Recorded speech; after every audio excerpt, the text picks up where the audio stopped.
Hello everyone, and welcome to what's going to be a very exciting chess match here. You may have caught me yesterday doing the commentary on the semi-finals, one of the semi-finals anyway, where Esipenko managed to defeat the second youngest grandmaster of all time, Nordibek of Uzbekistan, to get through to this final, and it went all the way down to the Armageddon game. Can you believe it? So we're now in the final of the Leon Young World Talents competition. Leon in Spain, of course. Also a good film, Leon. Anyone seen the film Leon? Bloody good film, that one. Really good film. Must be up there in one of my top 10 films about a hitman going around taking people out. Really good film. So it's the final, and it's going to start in 2 minutes. It's 10:30 here in England. The title, I'm afraid, is wrong of the show. We're going to try to get working on that. If you're looking for Botez and Wes, it's probably like 3 a.m. over there, and unfortunately you can't get them on 24-hour commentary. As much as I'm sure some of you would like that, they need to sleep as well. So let's have a quick chat before the game start about these two players who we're going to have live cams of, and you can see they're ready there to start their match. Esipenko and Sarana of Russia, and they're both incredibly strong players.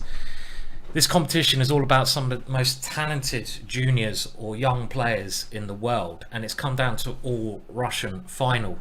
You can see their rating there. Esipenko is 2682 and Sarana 2654. So incredibly good. Now Sarana is 20 years old, so I don't know if we can call him a junior, but he's a young player, and he seems to make very good strides in improvements recently. He's improved a lot recently. Now he's kind of a late boomer in some ways, because he only became an international master at the age of 16.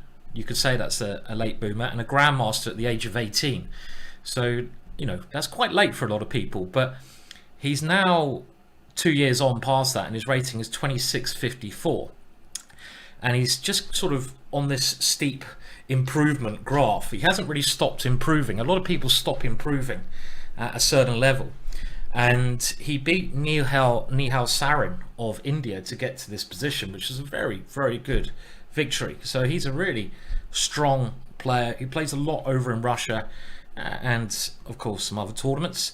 His opponent, Esipenko, is incredibly talented player.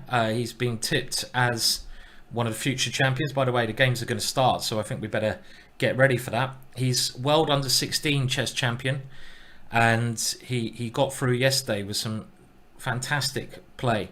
So, well, they're both great players, and Esipenko has the white pieces here. Yeah, I mean, they're both really, really incredible players. I mean, it's amazing how strong players can become at such a young age now. I mean, they are really, you know, and they're still improving. That's the thing. I mean, how strong are these guys going to get? I mean, you know, could they become world champions, or could they come in the elite 10 of the world? Quite possibly. Why not? So in the first game, we have Esipenko with the white pieces, and he normally plays d4, and we have the Queen's Gambit declined here, and this is an opening which is very traditional opening. It's probably the most traditional opening. Bishop f4 is now the modern way to play this position. You used to put your bishop on g5. Now, to remind you of the time control, which is just below my camera here, so you know, if you can read, you're probably okay there. It's 4 games of 20-minute chess plus 10 seconds to move, and that makes it a rapid tournament. I prefer that to Blitz. I think you've got a higher standard of play. We can talk about the ideas a little bit more, and the players can have a chance to calculate their moves. So it's a much much better idea. Now, I don't know if we're going to get an interview in after the game, but we're a long way off that part yet. I don't plan to do an interview. There might be one on the Spanish channel, for those of you who are wondering about that. And this is one of the main lines nowadays. This position that we're seeing here is becoming very popular.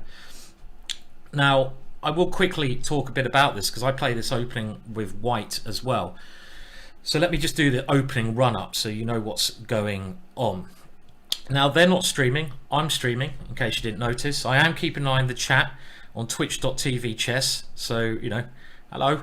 And it starts off okay with this Queen's Gambit. This is one of the oldest openings in chess and one of the most popular, Adakine, dating back to the world champions of the early 1900s were playing this even. And now bishop to e7 is a bit of a crafty move order, just so you learn the opening, because if you go knight to f6 here, which is what black used to play, white has the added option of capturing here and going bishop g5. And this doesn't commit the knight on g1, and the subtle point of this opening play, demonstrated by Yusupov and other players, is that after some more natural developing moves, it's all about this knight, and this knight can develop to e2. Why is this a good idea? So that you can play f3 and e4, supporting the advance in the center. So it was then found, and we will catch up with the game shortly, that bishop to e7 was a more accurate move order, because if now white takes here, you can't get your knight to e2 easily because the bishop can't come here. There's no good waiting move here, and that means after knight to f3, a standard move, knight to f6, you can now see if white tries to do the same thing, you don't have this plan of f3 and e4 getting a very strong pawn center.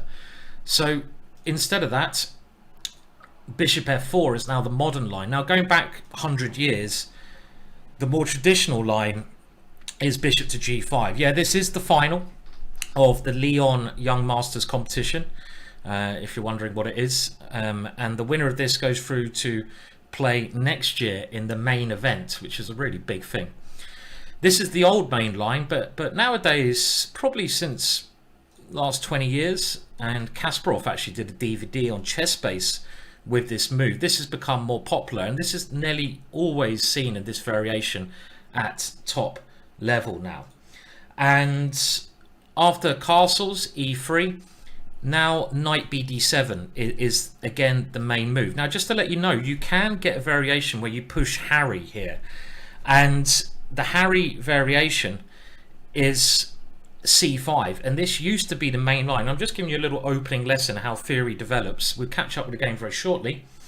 And after c5, the reason black stopped playing this is because you take on c5, and then bishop takes, queen c2, knight c6, a3, stopping a knight coming there, queen a5, and this used to be a main line. But then it was, first of all, I think someone like Spielman, English grandmaster who got to the semi-final of the World Championships, started playing this crazy move. And the idea is to push Harry, get the knight here, and checkmate on h7. And I've used this to win many games. For example, one of the main lines here is bishop e7, h4, come on Harry, and after a6, knight g5. And I've won a number of games by some line like b5, pawn takes d5, pawn takes d5, knight takes d5, and all of a sudden black is getting checkmated on h7, because if knight takes d5, this is checkmate. Another thing to bear in mind in this variation, if black ever plays h6, he's not really threatening to take the knight. You can take here. If he takes the knight, you take back with the h-pawn, and you're flying into h7. So this is a crazy variation. Now, that is why in this position here, black stopped playing c5 and now plays knight bd7. And the point of this move is, if white does the same thing and takes on c5, black can take the knight, and black has a very good control of e4. So this is how theory has developed in this opening variation. So after knight bd7, c5 is now one of the main lines, but black has a couple of ways to, it looks at the moment, equalize in this position. Instead here, Esipenko decides to keep it a little bit more fluid with bishop e2. And only now does black take on c4 because he wins a tempo, or he's trying to win a tempo. But I like the way white's playing this. He's not grabbing that pawn straight away. He castles. Black now goes a6, trying to guard that pawn. White stops b5, and now black plays c5, this normal break. And white now keeps it very simple here by taking on c5. And after knight takes c5, bishop takes c4. And this is the current position. Now, this is a way that people are trying to play this variation nowadays and prove an advantage for white. So in the chat there, hello to everyone in the chat, by the way. Hello to you all. I hope you're all doing okay. What is white trying to rely his advantage on here? How does white maybe have an advantage in this position? There's one thing in this position that tries to give white an edge. Who's going to be the first person in the Twitch chat to look at this? Now, I am keeping an eye on the Twitch chat. By the way, we are trying to change the title of the show, obviously. It's not Queen E2 and Rook D1. I want to look at the pieces. Which piece is maybe better? No one's got the right answer. Why is white trying to claim an advantage in this position? Look at the pieces. Look at all the pieces. Does anyone have a problem piece? Yeah, I mean, Bick is working for Chess.com, so am I, but we can't change the title of the show. Neither of us have permission to do that. But don't worry, you can just pretend I'm Robert Hess and Botez morphed into one with a ginger beard, commentating on a different tournament. That just sounds weird, doesn't it? Yeah, okay. Well, you could say the white bishop leading development. What piece in particular? What piece? No one's really got this right yet. Name a problem piece that black has. I'm giving you a clue. What is the problem piece? Yes, I-Beb-3-N. This bishop on c8 is the reason that white tries to have an advantage. Because if you look at white's bishops, they're both much more active. The bishop on c8, and you get this in London systems, you get this in a lot of openings for black, is stuck behind these pawns. It's a really bad piece. So the one advantage that white is trying to do... Hello, Stelly. You said it ages ago. Well, I'm sorry if I miss your comments. I only have one or two eyes, and they can't always see everything. But this bishop here is the problem piece. Now, you can't go b6, as someone has suggested. Ooh, and bishop b7. Not a very good suggestion, Musayo, because of knight c6, and you lose your queen. Oh dear, oh dear. So it's not that easy. It's not that easy actually to get that bishop out. So this is what white's relying on. White's relying on the advantage of his pieces being better and this bishop getting in the way of the rook, and a slight advantage in structure here. Now, it's not that bad for black, because if black can never get the bishop out, black is okay. But the problem is, if he ever tries to get the bishop out, worst case scenario, white can take that bishop, get the advantage of the two bishops. So it's not so easy for black to get complete equality. Obviously, the pawn structure is quite equal. This knight move is a very good move. Okay, so now black is trying to exchange off. He's trying to exchange off pieces. So the more exchanges he makes, I guess as black in this position, you're kind of playing for equality. You're kind of playing for a draw. And he's trying to just exchange off this very nice knight.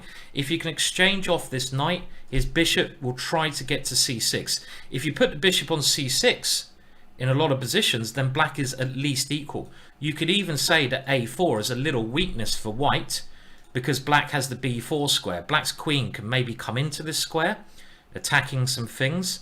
So you could say the only problem is this piece. Now, what can white do here? What can white do here? Because white has the development advantage now. Now, Stelly is suggesting a very interesting idea. Queen g4. This indeed looks very logical, with some ideas against here. But I'm assuming after this, black... Another way black can try to get this bishop out is by playing f6 and maybe this. You can't do that here because of the bishop. So let's have a look. Queen g4, and now maybe black can take this knight off. That knight is a very strong piece, and after this move, threatening checkmate, can black play f6? Well, maybe white has an advantage here with bishop d4, because you're threatening to take the knight is defending the pawn, and then win the pawn on that square. And it's not easy to see what black plays here, because this pawn is pinned. So I agree that this queen g4 is certainly a very interesting move. It's the kind of move I would play, but instead white plays queen e2. Okay, I mean, this is a much more normal square for the queen, because the queen sort of keeps a bit of control over here. Maybe now queen b4 is not a threat because the bishop is always defended. It's a very natural square for the queen here, centralized. White's just connecting his rooks here, and white will aim to just put his rooks in the center of the board as so, with pretty nice position. So this is the final. I should probably put that in the title somewhere when I get a chance. Man, let me add it in now. Let me do a bit of editing magic. It's only me doing the whole stream today in editing. Well, I've got some help by the Chess.com guys, but we will try to put it in. Yes, the stream title is confusing, but everyone in America is asleep. So there's nothing we can do about it, I'm afraid. We don't have any permissions to change the title. So I think it's quite clear when you load the video up that I am not Bo Tez or Robert Hess. So I think you guys, you know, you're chess players, surely you can work that out. Surely you can see that I'm not one of those two. You know, surely you can see that. And you can probably also tell that the players are not women either. I mean, that's also quite clear to see. So the tournament here is the Young World Talents final. Look at that editing skill. Okay, so we have a couple more moves on the board. Black has just taken that one off, got rid of a piece there, and now bishop takes e5. And can black now just play bishop to this square? If he can do that, then black should have no problems with the position. So if the bishop gets that square, black is going to be equal, isn't he? Going to be equal. Going to be equal in this position. So let's have a look. So while we wait for black to move, is there any problems with this move? How is white going to try to keep some pressure on this position? He can't go b4 here, can he? It's a crazy idea. Can he go b4? Look at this for an idea.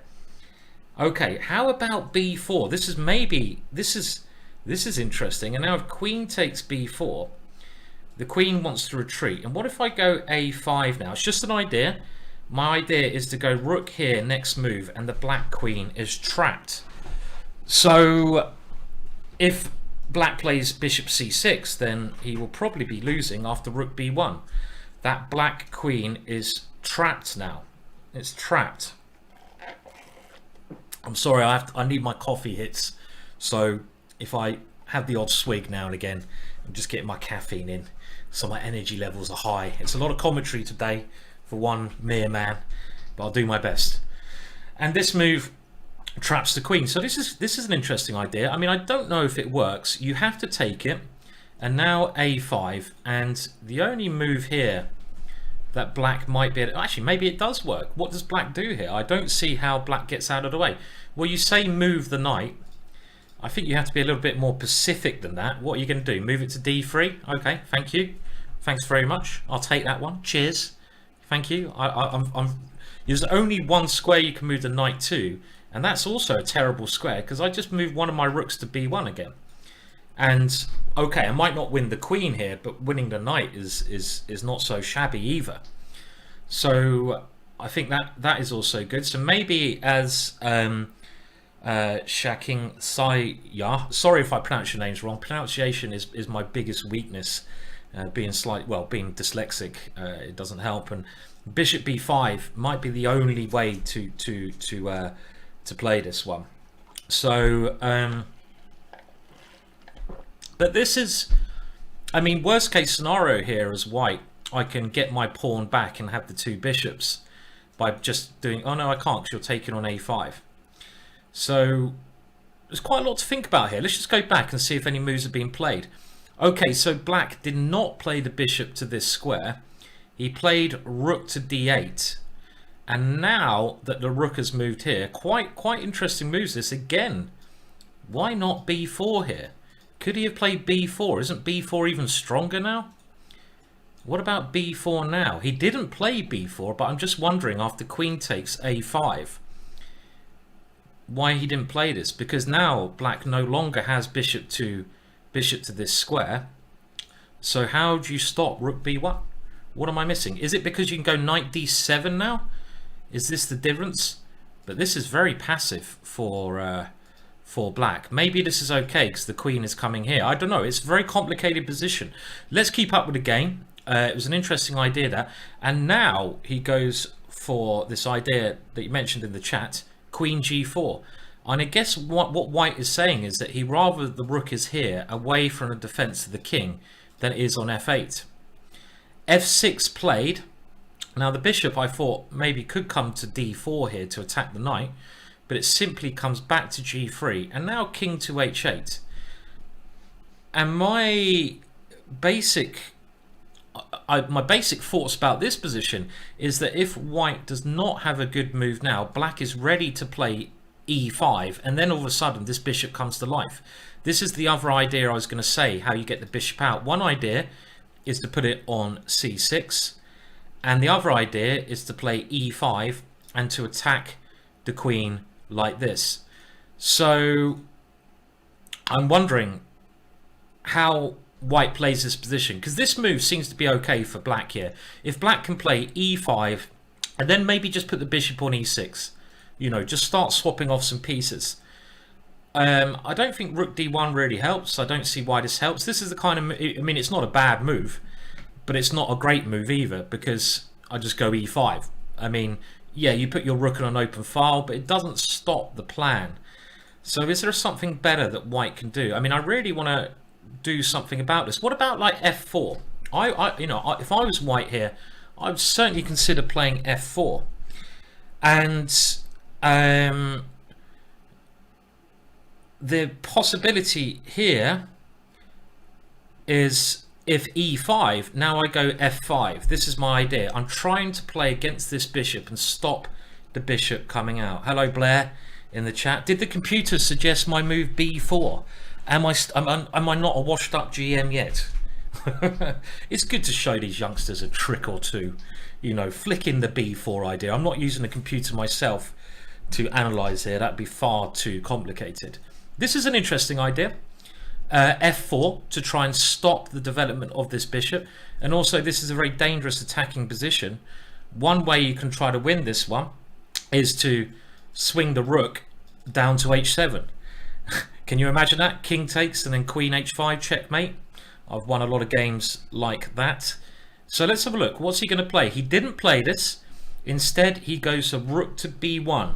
I think they're waking up a little bit, aren't they? They both got football tops on, is that right? They both got football tops on at the moment, it looks like. Now, I can see that Esipenko has an Arsenal top. That is a North London football team. I think it's North London, I hope I got that right. And I'm not really a football guy, I'm sorry. But what football top has Sarana got on? What football top is that? Anyone know? There should be a prize to recognise the football top. That looks like a football top to me. Do you reckon it's a Russian team? Anyone know?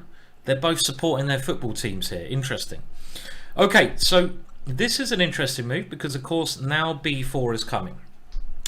So what does black now play here? So white maybe still has a little bit of pressure in this position. A little bit of pressure at the moment. Well, this move looks like a good start. Let's put the pawn there, attacking the queen. And now, where does the queen move? h4 or h5? Which one of these two squares? I'm thinking I'd like to come here, maybe even into f7, but the problem with this is maybe the queen can now come to b4 and I'm attacking the bishop. And now, can you go bishop f7? This could get very interesting in the position with bishop to g6 as an idea in this position. Both players are Russian. We did a little chat about the players earlier on. They're both very strong Russian young players. I mean, potentially future world champions. I know more about Esipenko. He's been tipped as a real talent, one of the most talented juniors, young players around. Sarana is an up and coming player who, well, I say up and coming. I mean, he's 20 years old, and if you look at his rating is 2654. So he's hardly that up and coming. he's really quite good, but he's still improving. The time limit is below my camera, just in case you can't read. It is 20 minutes plus 10 seconds a move after each move.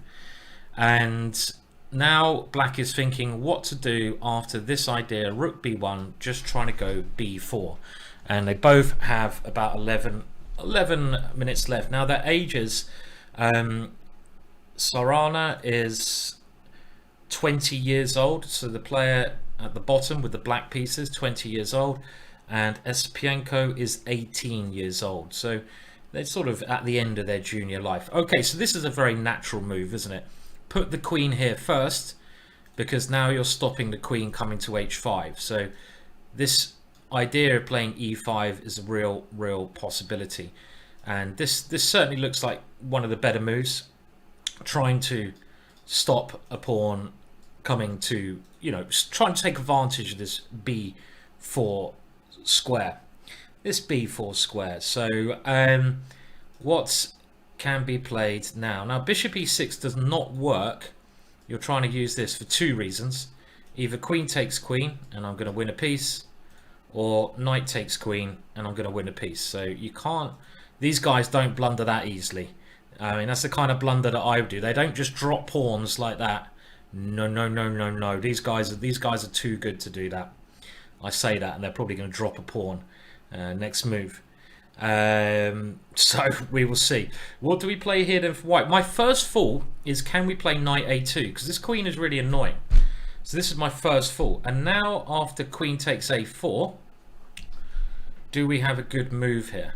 You know, trying to take advantage of something like b4, for example. Let's go b4. And now the knight has to move. Well, you can always play e5. It's getting quite tactical, this position. e5, I'll go queen h4 or here.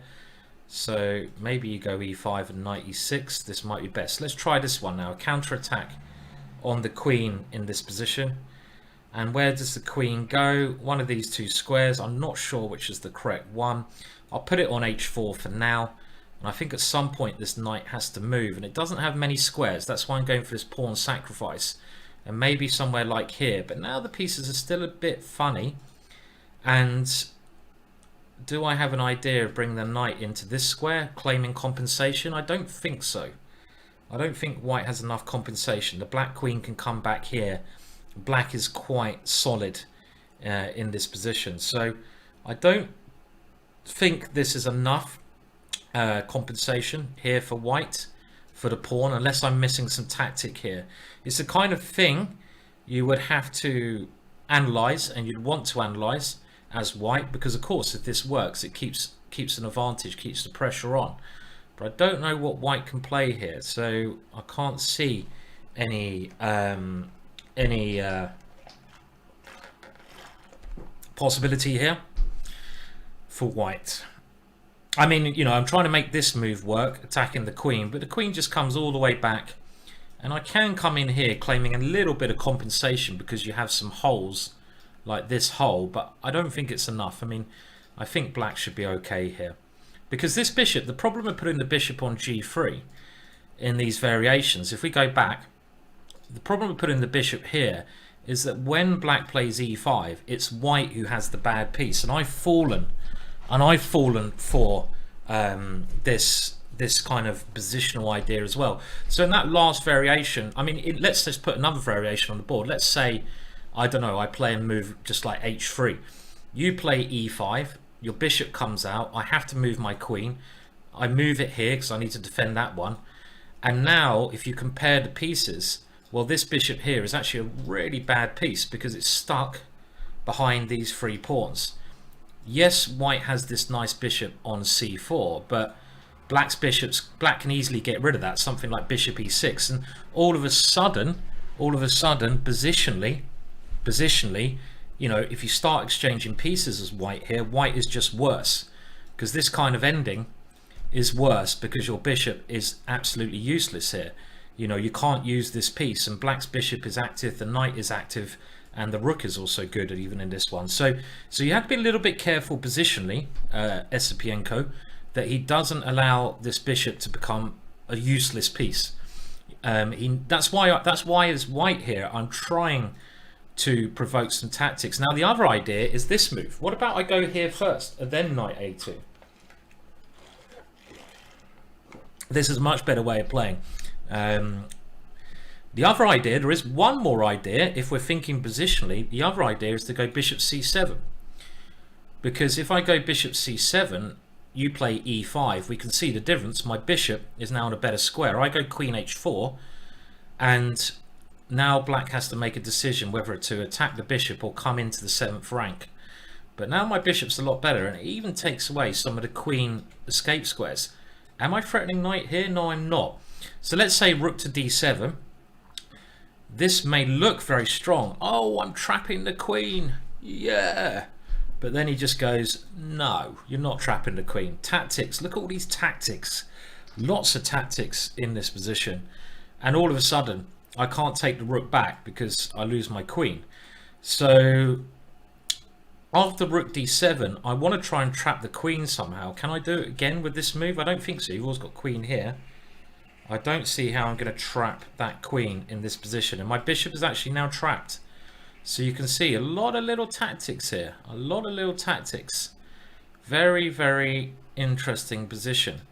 And I think black is better if this position happens. So we have another move. Let's go back to the game, see what was played. Well, knight a2 was played. Good.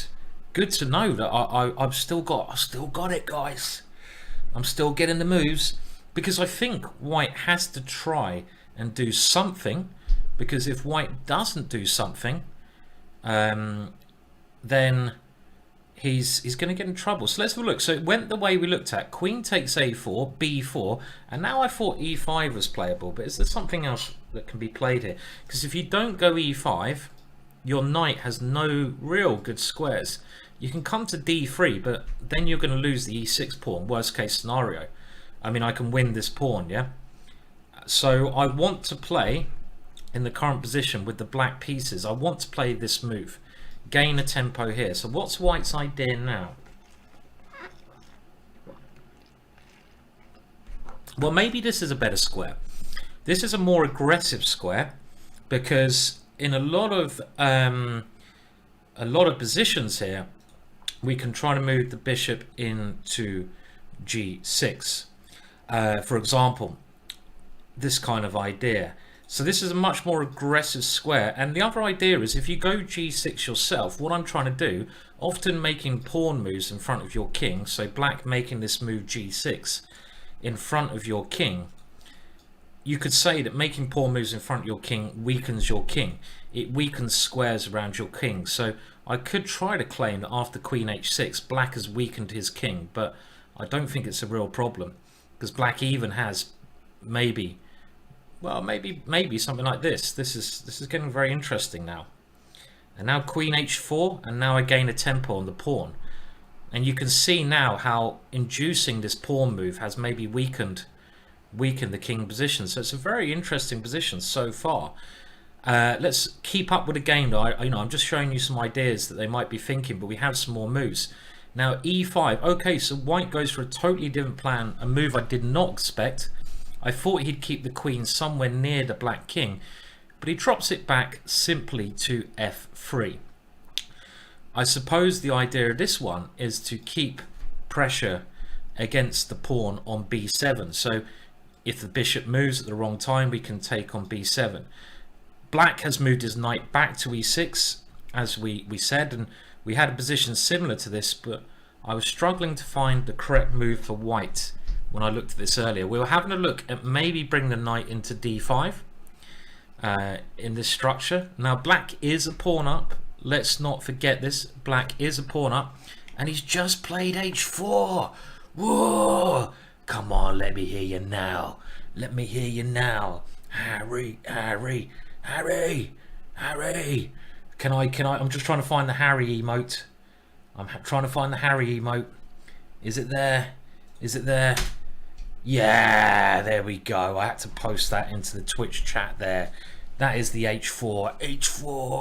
h4. Okay, and he's going h4. Now, wow. So he's playing this quite risky, but he's stopping knight there. Black, of course, trying to swap the queens off, because there is a little bit of danger. I mean, development-wise, who is better here? Who is better? Development-wise, White's better, and he's now gone into the ending. Okay, so Black's a pawn up in this ending. These two pawns, though, are weak. This is kind of what White is playing against. He's playing against these two pawns. Black comes back to try and consolidate, put his knight on this square. White's also got this bad bishop here. I don't know. Maybe White has enough compensation. I'm a little bit disappointed to see the queens come off, I have to admit. You know, it's not my happiest hour. I'd rather those guys stayed on the board. But okay, it happens sometimes, doesn't it? Has White got enough compensation here for the pawn? Time limit. Esipenko is now down to 6 minutes. Remember, it is a rapid play game. The timing is very important in this position. I think White probably has just about enough compensation, because like I mentioned, he has pressure against this one. Maybe the knight can slip into this nice square. I'm a little bit concerned still about the bishop on g3. I might even consider playing f4 here to try and get this bishop out, and he has played f4. Me and Esipenko, we're like this.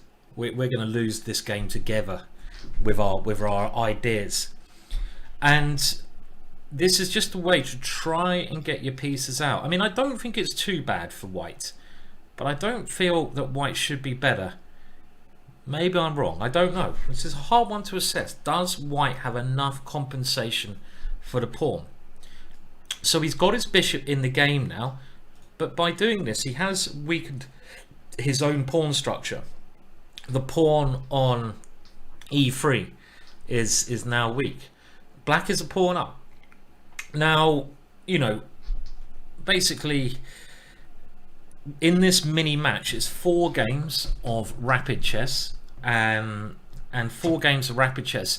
If you lose the first game with White, and White's, you know, drawing with Black is a pretty good result. If you lose the first game with White, it's pretty bad, you know.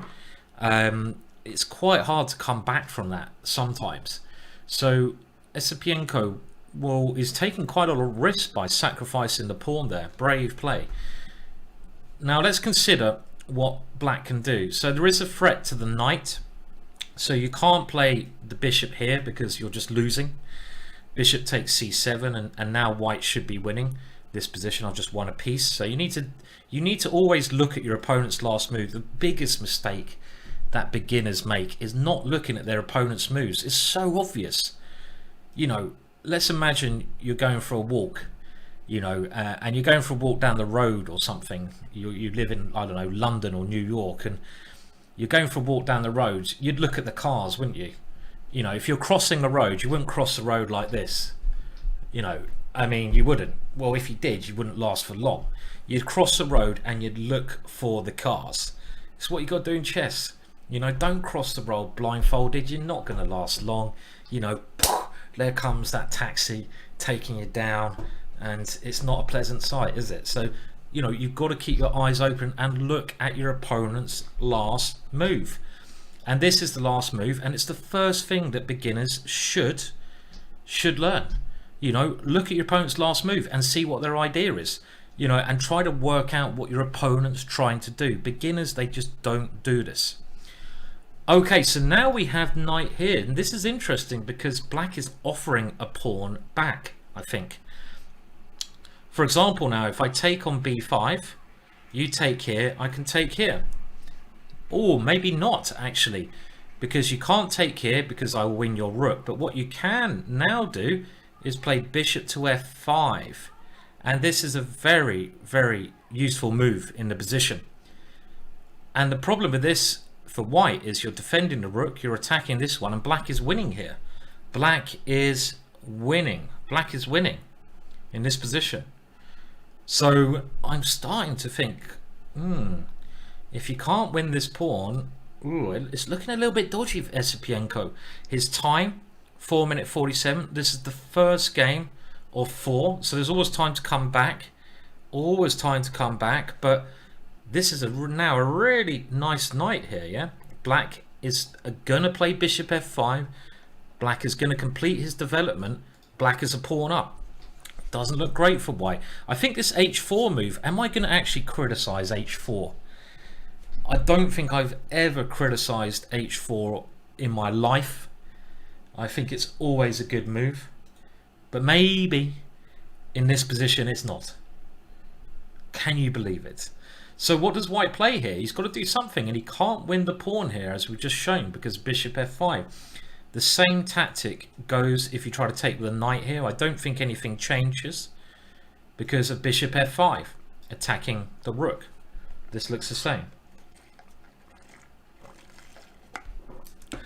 I don't see, and again the problem here is you move your rook. I just take here, piece up. If you move your knight, can you play this one? Is this a tactic you can play to try and get out of this? I don't really believe this somehow well, I mean, you might not be winning a piece of black, but worst case scenario, you can take here, white takes here. It's getting quite complex, but now I just move my bishop and I keep the threat against your knight. And if your knight moves somewhere, I can take here. Maybe you can take here. Oh no, you can't take there because you're running into a pin maybe. Very complicated. There's loads of little tactics going on. So let's have a look. What's he played? Well, he's played knight takes, and he's played bishop takes b5. Bishop f5 played. What's his idea? Is it bishop c6? I assume white was losing after this move because there's 2 threats. Threat to the bishop, threat to the rook. White's idea must be something tactical like bishop c6 there. Otherwise white's just lost. Otherwise white is lost, which would be a horrible way to start the match. All of a sudden black has 2 big threats, so he must play bishop to c6. He only has 2.5 minutes left. I really think white is trying to hang on here. There's no move except for bishop c6, but he's got to move soon. He's down 5 minutes on the clock, and if you play here, well, black is certainly not worse, isn't it? I mean, black must be doing well here somehow, or is he not? I don't know. Is it just okay? Is it okay for is white okay in this position? Is white okay? Maybe white is just about okay here. Let's say I go bishop takes here, you go bishop takes here. It looks like Esipenko's video feed has gone walkies. He's had enough. Oh no, it's not a good time to disconnect. Look at his time. Look at his time. He's got under 2 minutes and he's disconnected. Don't do that. Don't disconnect at this moment in time. Oh my words. He's doing his dial up now. Oh my words.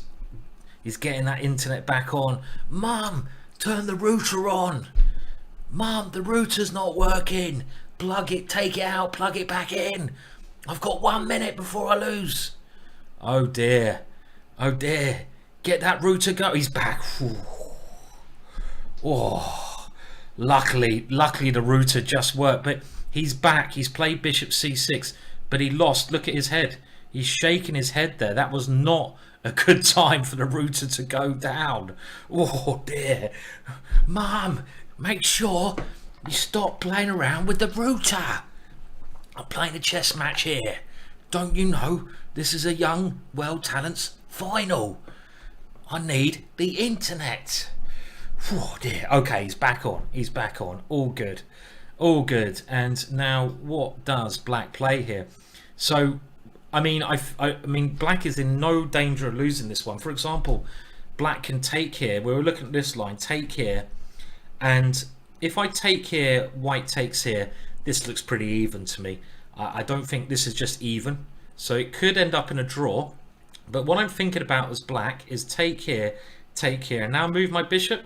So let's say I go bishop c6. I'm still threatening your bishop here. When white has two moves, but maybe the simplest is bishop b7, threatening here. And now, again, it's looking quite drawish. After bishop takes b4, oh no, maybe you can't take here because of rook a8. Very complex position. And now I play rook a8. Is black winning because of the pin? Maybe black is, oh, I don't know. Maybe white can play rook to a4, a new threat on the bishop. And then if the bishop moves to c5, I play bishop to b5, and just defending my rook in time. And this looks like a draw because I don't think black has anything better than taking the rook off. So maybe, just maybe, what did he play? He played rook c8. Okay, let's go back. He did not take here because those lines were looking equal. He played rook c8, and now, because there's a threat to these two guys, e4, and now rook takes c6, pawn takes f5. So it's equal on material, but black has two rooks on the open file, and he has a bishop attacking b4, and he has a time advantage. White only has a minute and 44 seconds. A minute and 44 seconds left. So,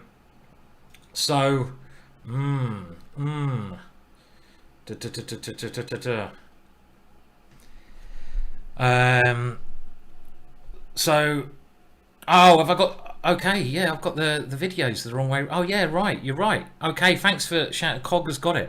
I do have the cameras the wrong way around. Ah, the show was going so well. I thought I had everything perfect. Good production value, nice video camera, nice forest, lovely board. Even had the time controls. But no, I had to make a mistake. I had to have the cameras the wrong way round. Just typical. Just typical. Okay. We learn. So that is not actually Esipenko. What happened there? Why did the cameras suddenly change? Was that me? Or was that them? Is that because he reconnected? I think they're just trying to play with me. I'm sure it was right before. Okay, I'll change them around, guys. Thank you for pointing that out. It wasn't actually my mistake then. And the position is getting critical, so we'll just try to do a little bit of camera maneuvering. Not as easy as it looks, this. And we will try. Down you come. Can you not disconnect any more, please, Esipenko? You know, you're making my job that little bit harder. There's no need, is there? There's no need. There is no need. Yes, we have to blame it on Esipenko's mum. No more playing with the internet. Okay, so now b5 played, and it's getting very, very critical. White is trying to get rid of the pawn. White is trying to draw. You know, if you can get rid of these two pawns, there's not enough material to draw. So black has come in, attacking the bishop, and now defending. And this looks like it should be a draw, unless black can get the rooks onto the second rank. But it's very hard to get this rook down to here because the bishop is defending it. So I think Esipenko now swapping off a pair of rooks. Very nice defensive play from Esipenko. I was getting scared there, but he found a nice tactical way out of trouble. And this is why, even in games like this, where things look pretty positional, as they do, things look pretty positional, that it's good to swap off. You know, it's good to have those that tactical awareness, because even in the most positional games, if you can't use your tactics, and if we go back to the position, let's go back to this position here, where Esipenko took on b5. This was showing some great tactical awareness, and the current position now, after more exchanges, well, it should be a draw. It should be a draw because they've both got 3 pawns on the same side of the board, making it a draw on this side of the board. So Esipenko coming back, bishop here, and now the one chance black has is to win the pawn on f5. This is the only weak pawn. Esipenko with white has been struggling a bit throughout this game. It should be a draw. Black is still better. Why is black better? Because he's got the rook controlling the 7th rank. White has one weak pawn, but it should of course be a draw here. This should be a draw. Should be a draw. So here we go. Let's just see. Again, the time thing, I can understand why black's playing on because of the time situation, but probably if white just, okay, now white's defending the pawn, attacking the rook, this must be a draw very soon. And they can play on, but there's not much need to play on in this position. It means I can drink more coffee. I'll let you know if a draw offer comes. There's no way, I mean, black would need to get the king to one of these two squares to do this, but how does the black king ever get across this rook? It never gets across the rook. You know, the black king has no way to get to these two squares. And white is now, he just has to watch out for this pawn. If black can ever come round like this, then you lose the pawn and you've got to start defending again. The way you draw this, you don't have to do much as long as you don't lose this pawn. Keep your rook on this file so the black king can't come up the board. So you want to have a force field on this file. Keep defending that pawn and you wait. It's more important, how does black win this position? Black can't really win this position. There's no way black can win this position. I mean, white can even just go king here, king here. Just, you know, okay, well this is okay, but you don't want to start allowing this king out, so probably just move it back. There we go, he's moved it back. Easy to draw. Easy to draw.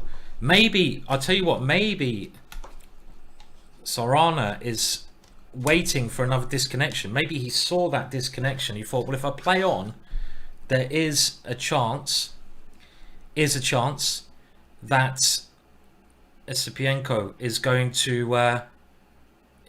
to get internet problems. I doubt that's the thing. I'd really like not to think that.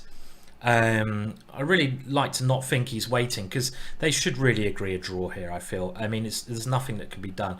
Now, okay, so white's now even bringing his king over this way.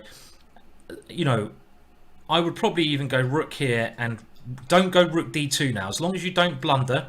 I mean, this is the kind of move you might want to play, but there's two reasons this was a mistake. Number one, rook c5. For example, if I ever play, rook d2, this is the kind of thing that white needs to avoid, because suddenly he's losing this pawn. Suddenly he's losing the f5 pawn. So in this position, okay, now the bishops are coming off. This should be an easy draw. You just put your king. Very easy draw. And you can even take the rook off, but keeping the rooks on the board keeps it even more possible.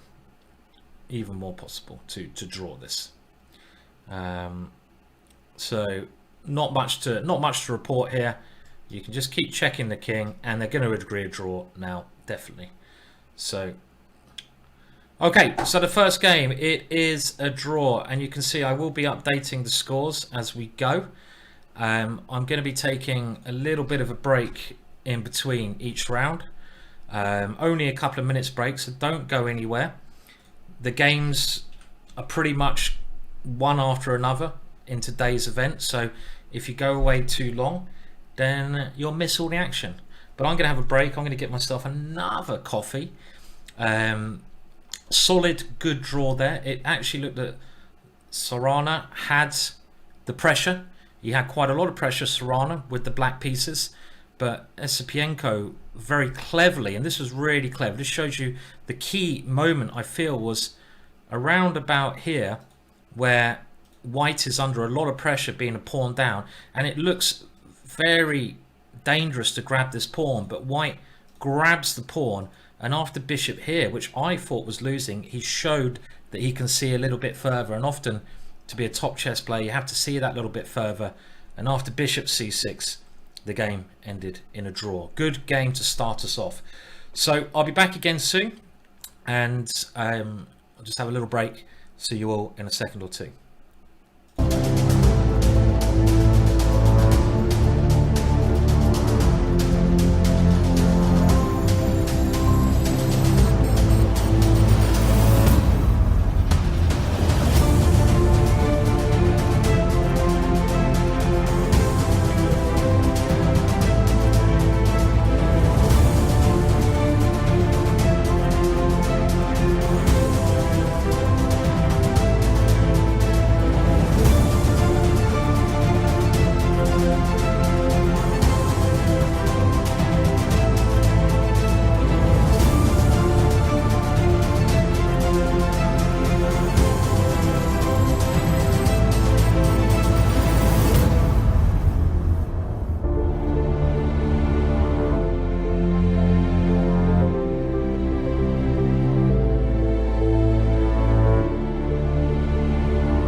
Right, so we're back, and the next game I think is due to start any second now.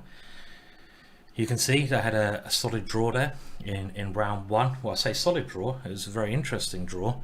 And now we have Sarana with the white pieces. So we can see they're ready on the player cam to start the next game. And we're off. I'm assuming the ratings they're using here is their Chess.com ratings. Is that right? I don't know, because if we look at their ratings, okay, you can see Sarana is 2618, and he's actually 2618 here, but I don't think Esipenko is 2864 FIDE. Otherwise, he'd be challenging Magnus Carlsen, which he may well do in a couple of years, but not at the moment. We had the London system. Okay, one of my favourite openings. The London system is generally where you put your bishop on f4. So we have bishop f4. I'm sure a lot of you in the chat like the London system, e6. And it's called the London system. Does anyone know why it's called the London system without Googling? No Googling allowed. No Googling. I think it originates from a big international tournament played in London. I think in 1922. Have I got that right? 1922. Is that right? And they all started playing this pawn formation, like setting up a pyramid like this and putting their bishop on f4. And lots of people in that competition played that. And I think it was 1922 London International, and hence 100 years later it's had this second wind of popularity. Now Esipenko is playing one of the main lines, bishop g3, quite normal. Now queen c7 is actually like a very modern way to play, and the only way white can play this now, because I've done a lot of work on this, is by taking on c5. This is the only way to try and get an advantage of white, because black's idea is to put the knight onto d7 and keep control of c6, and this is like a modern way of playing. Now when I did my analysis on this, I came to the conclusion that if white takes on c5, black has to take back and now plays bishop to d3 and e4 next move, then you can get an advantage, because knight c6 now loses for black because of knight b3, and the queen cannot defend the bishop. So when the queen moves, not there, but you get the idea there, we take the bishop. So the way, when I looked at this, you have to go queen takes, bishop d3, and put the knight here, and then I thought this move gives white an advantage. If black takes here, because you're threatening to win a piece with e5, you go bishop takes. This is the key move. Have they actually played this? No, they haven't. So this is my research came to the conclusion that in this position you play bishop takes, and white is better, because again, like the last game, you're playing against the bishop on c8. The bishop on c8. This is the idea in the system. So instead, white has played knight e5. Now, I don't believe this is supposed to give white any advantage. Like I said, I know this opening very well, having done a lot of work on it, because you probably have to play f4. And the problem with playing f4 is you give control of the e4 square, and there's often a maneuver like this: knight here, knight here, knight here, knight here, knight here, believe it or not. And there's a very famous game, Michael Adams versus Sergei Karyakin, and Sergei Karyakin with the black pieces won with this maneuver against Mickey Adams's London system. And these are kind of ideas you need to know in order to really improve your game, you know, to become a master in the openings and middle game. You can buy this by buying my DVDs, of course, or by looking at the Chess.com premium videos. That's a good way. So Blue Orlik is saying the London system was named after the tournament in 1922. Capablanca, Alekhine, Rubinstein played. James Mason played the London system in 1882 before it was named the London system. Well, James Mason, I believe, was from Kilkenny in Ireland, even though he was an Irish international, and he was world number one around the end of the 1800s. Yeah, he was a very strong player. He invented an ending system. My friend Gary O'Grady, I don't know if he's listening, actually plays a lot, but James Mason was a bit of a legend in chess, originating in Kilkenny in Ireland, and being rising to world number one, an Irish world number one in chess, something you wouldn't really expect nowadays, unfortunately. So he was a legendary player. He also, there's records of James Mason. He was arrested on numerous occasions. So I'm giving you a little bit of a history lesson here. But James Mason was arrested. He moved to London, and he was arrested for many alcohol-related things.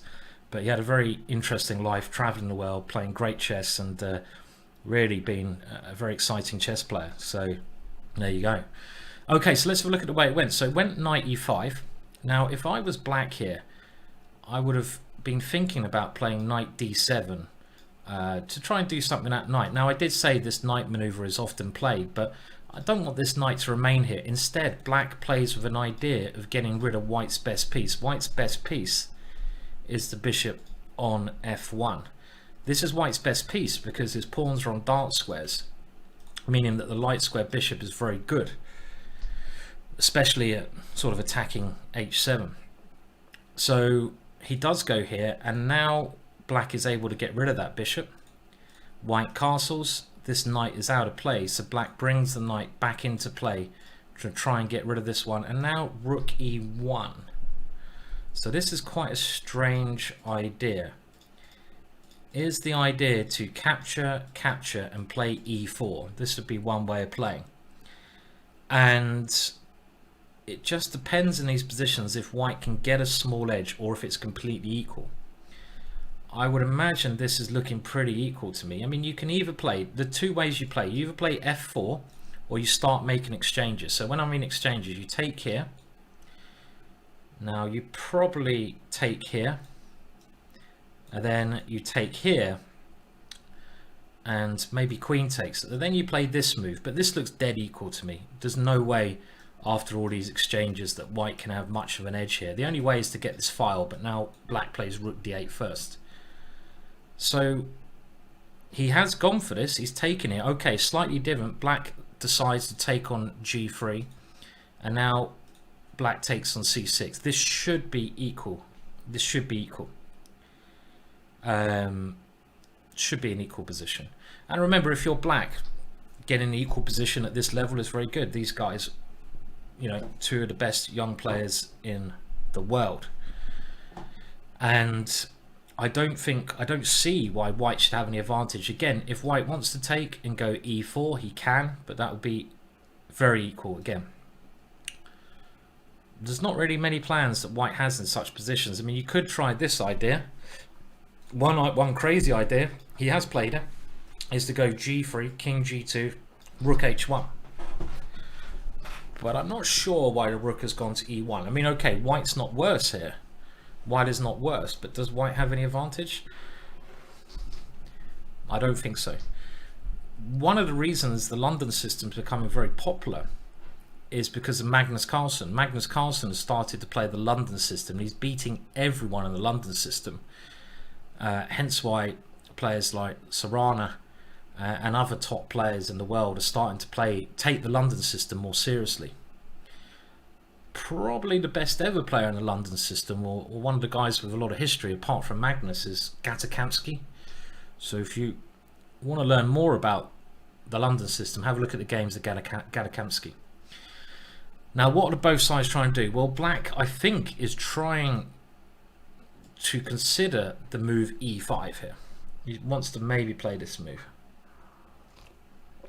On the other hand, white wanted to maybe try to get this g5 move in, not now because it loses a pawn, and maybe try to get this move g5 in at the correct moment, but it's hard to do. And this is quite a clever move, because even if black doesn't play e5, now e5 is a double-edged move for black. Why is it a double-edged move? Well, let's have a look. If you play g3, for example, and black plays e5, whenever you change the pawn structure, you need to think about the positives and the negatives. And black playing e5 here changes the pawn structure. But what has black made worse about his pawn structure? This guy. This guy's not defended anymore. And after some exchange like this, you could even say that this is a long-term weakness, because it can never be defended by a pawn. And black can certainly play like this, because, you know, it's not all negative, but this pawn can also be weak later on. Saying that, I mean, I would play something like queen f4 here, and I would, oh no, because I dropped the g4 pawn, I wouldn't play that. On the other hand, if you do play e5, what's good for black? Well, black gains more space. He can try to advance with d4. And if you look at the pieces, you also have to always think about the pieces. The knight on d2 is a very bad piece here. It doesn't have anywhere good to go. You know, this knight is a bad piece. The knight on f6 is pretty good. It might be able to come there later on. So it's a double-edged move playing this one. So rook d1 played. And now rook d8, and black is not in a rush to play this move. Now I saw someone suggesting queen moves and f4. You can maybe play like this, but it's quite risky. I mean, I don't think you're going to checkmate black here. When you play f4, I can probably take on this. I mean, let's say rook c8, and if you try to continue, remember, all pawn moves also weaken your position. I can maybe just take here now. You can't take with your e-pawn because you've weakened your position. And if you take with this pawn, you can see black has adequate counterplay on the open file. Queen c2, start trying to take your pawns. Yeah, I mean, you can go forwards, but so what? You're not going to checkmate me just with one queen. You need to get a rook over here, a knight over here, and you're a long knight somewhere like there, and you're a long way from doing that. So you can't really attack just with one piece. You need to play this more positionally. So white needs to think about what he's doing here, and both players playing very sensible moves. So he has gone g3, and this has the maybe added idea of playing king g2 and having an idea of potentially attacking on the h-file. So you're putting the rook into the game. So king g2, rook here, and at some point maybe g5 to try and force the black pawn away from the h-file. And then you can attack along the h-file with your rook. So this is a sensible looking move, g3 in the position. But one of them's going to need to make a breakthrough. I suppose in positions like this, who is better? It should be equal, but which side would you rather play? And I think it always comes down to who has the easier plan. Who has the easier plan here? When you're playing chess, it's not always who has the advantage, it's which side has the easier plan. And it does look to me that white can play a couple of moves here without thinking. Even when he does that, I don't know what he's doing next. Black's plan, I'm not sure. Maybe black should start trying to push over here, you know, something along this line, or start trying to get some space on the queen side, like a5, a4, doing this kind of maneuver. Because getting a pawn here could help later on. Potentially. Maybe black could even try to get a queen to b5. This is, you know, attacking b2, trying to even come into this square. I don't know, just ideas. So it should be even. And they both like, you know, have a position here which they can just make some moves, but I don't really see a good plan for either player. I don't really see a good plan for either player. This knight on d2 is bad, but if you ever move it, the black knight will come into e4, which might be an even better square. Let's say you try to maneuver it around, like something like here, knight f1, trying to maneuver it somewhere. Not a very good route. The problem is you always allow black's knight into the center of the board. So white's knight probably has to stay here to control e4. You can see the scores. I know they're very small. Let me just move over to the scores very quickly. It's the first game. They're on half a point each. Okay, well the next move's very interesting that black's played. Black fought a long time and then he played e5. So what does that indicate to me? This indicates to me that black is trying to win, because black did not need to play this move. And as I said, you're changing the pawn structure, which is quite dangerous. In the long term, this guy can become weak. So pawn takes e5 and now queen f5, and white is very happy to exchange queens, because then this pawn becomes more weak. And there's another little rule I'd say. And the other rule is basically, if you have less space, exchanging pieces, particularly the queen, is good. Now black does have more space here, so white is happy to exchange queens off. Black's new idea might be to try and hit this pawn on f5 here. You can see Esipenko smiling a bit there. They've both got a little cheeky smile there. Was there? Oh, it's a draw offer. I knew that. I didn't see the draw offer. Okay, now who offered the draw there? It was. I've only got their Chess.com handle. Let me just find out who offered the draw. Who offered the draw? It was Esipenko offered the draw. So Esipenko with this move offered the draw. They've taken the draw. That makes my life a lot easier. I mean, if I was white here, maybe I could play on. You could tell by their smile that something was up, yeah? You could see like, oh yeah. I mean, it is equal. We know it's been equal. White didn't get an advantage there. So a draw is a fair result. And we're now halfway through and they're on 1 point. Oh, very, very close match here. Very close match. These guys have, they're probably very good friends, aren't they? Being Russia, playing similar tournaments together. Hard to play against good friends. Okay, so I don't know when they're going to start the next game. I'm going to have a bit more coffee now. Cheers to a nice quick draw. I'd be happy if they had 2 more quick draws. Just get to the Blitz, and then 2 quick draws in the Blitz, 1 Armageddon game. Oh, that'd be my easiest commentary day ever. The thing is, I really do enjoy looking at how these guys play, because they're some of the most talented players in the world at this Lyon international tournament. Remember, this tournament in Spain, run yearly. The sponsors down at the bottom there, and it's always interesting to see how these youngsters are playing, and to learn stuff. I want to learn as well. We all want to learn.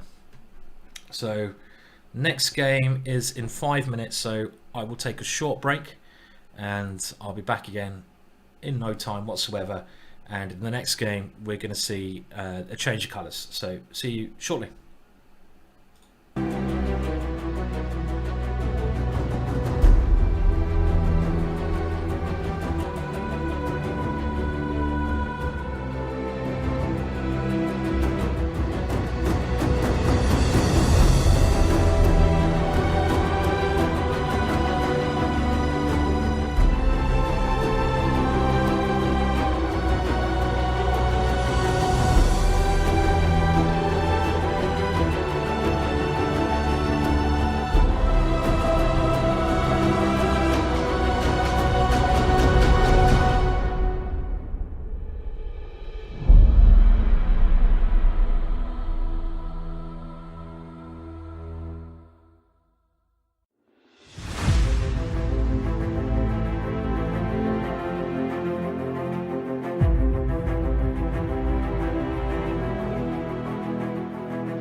So we're back, we're round 3, and well, I'm hoping for a bit more violence on the chessboard in this game. I don't know about you guys. I mean, I'm happy they kind of drew that game because they could have played it on, but you know, let's get to the next one. Let's get some more pieces on the board. And the reason I said I want to see some rapid play, I just find the Blitz really exciting as well, you know, and it's such a close match to decide this whole competition on one Armageddon game.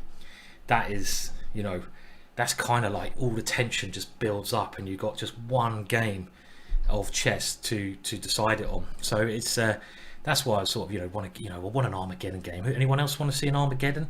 I mean, okay, if they have 2 very exciting draws and then another 2 Blitz game draws, that's also okay.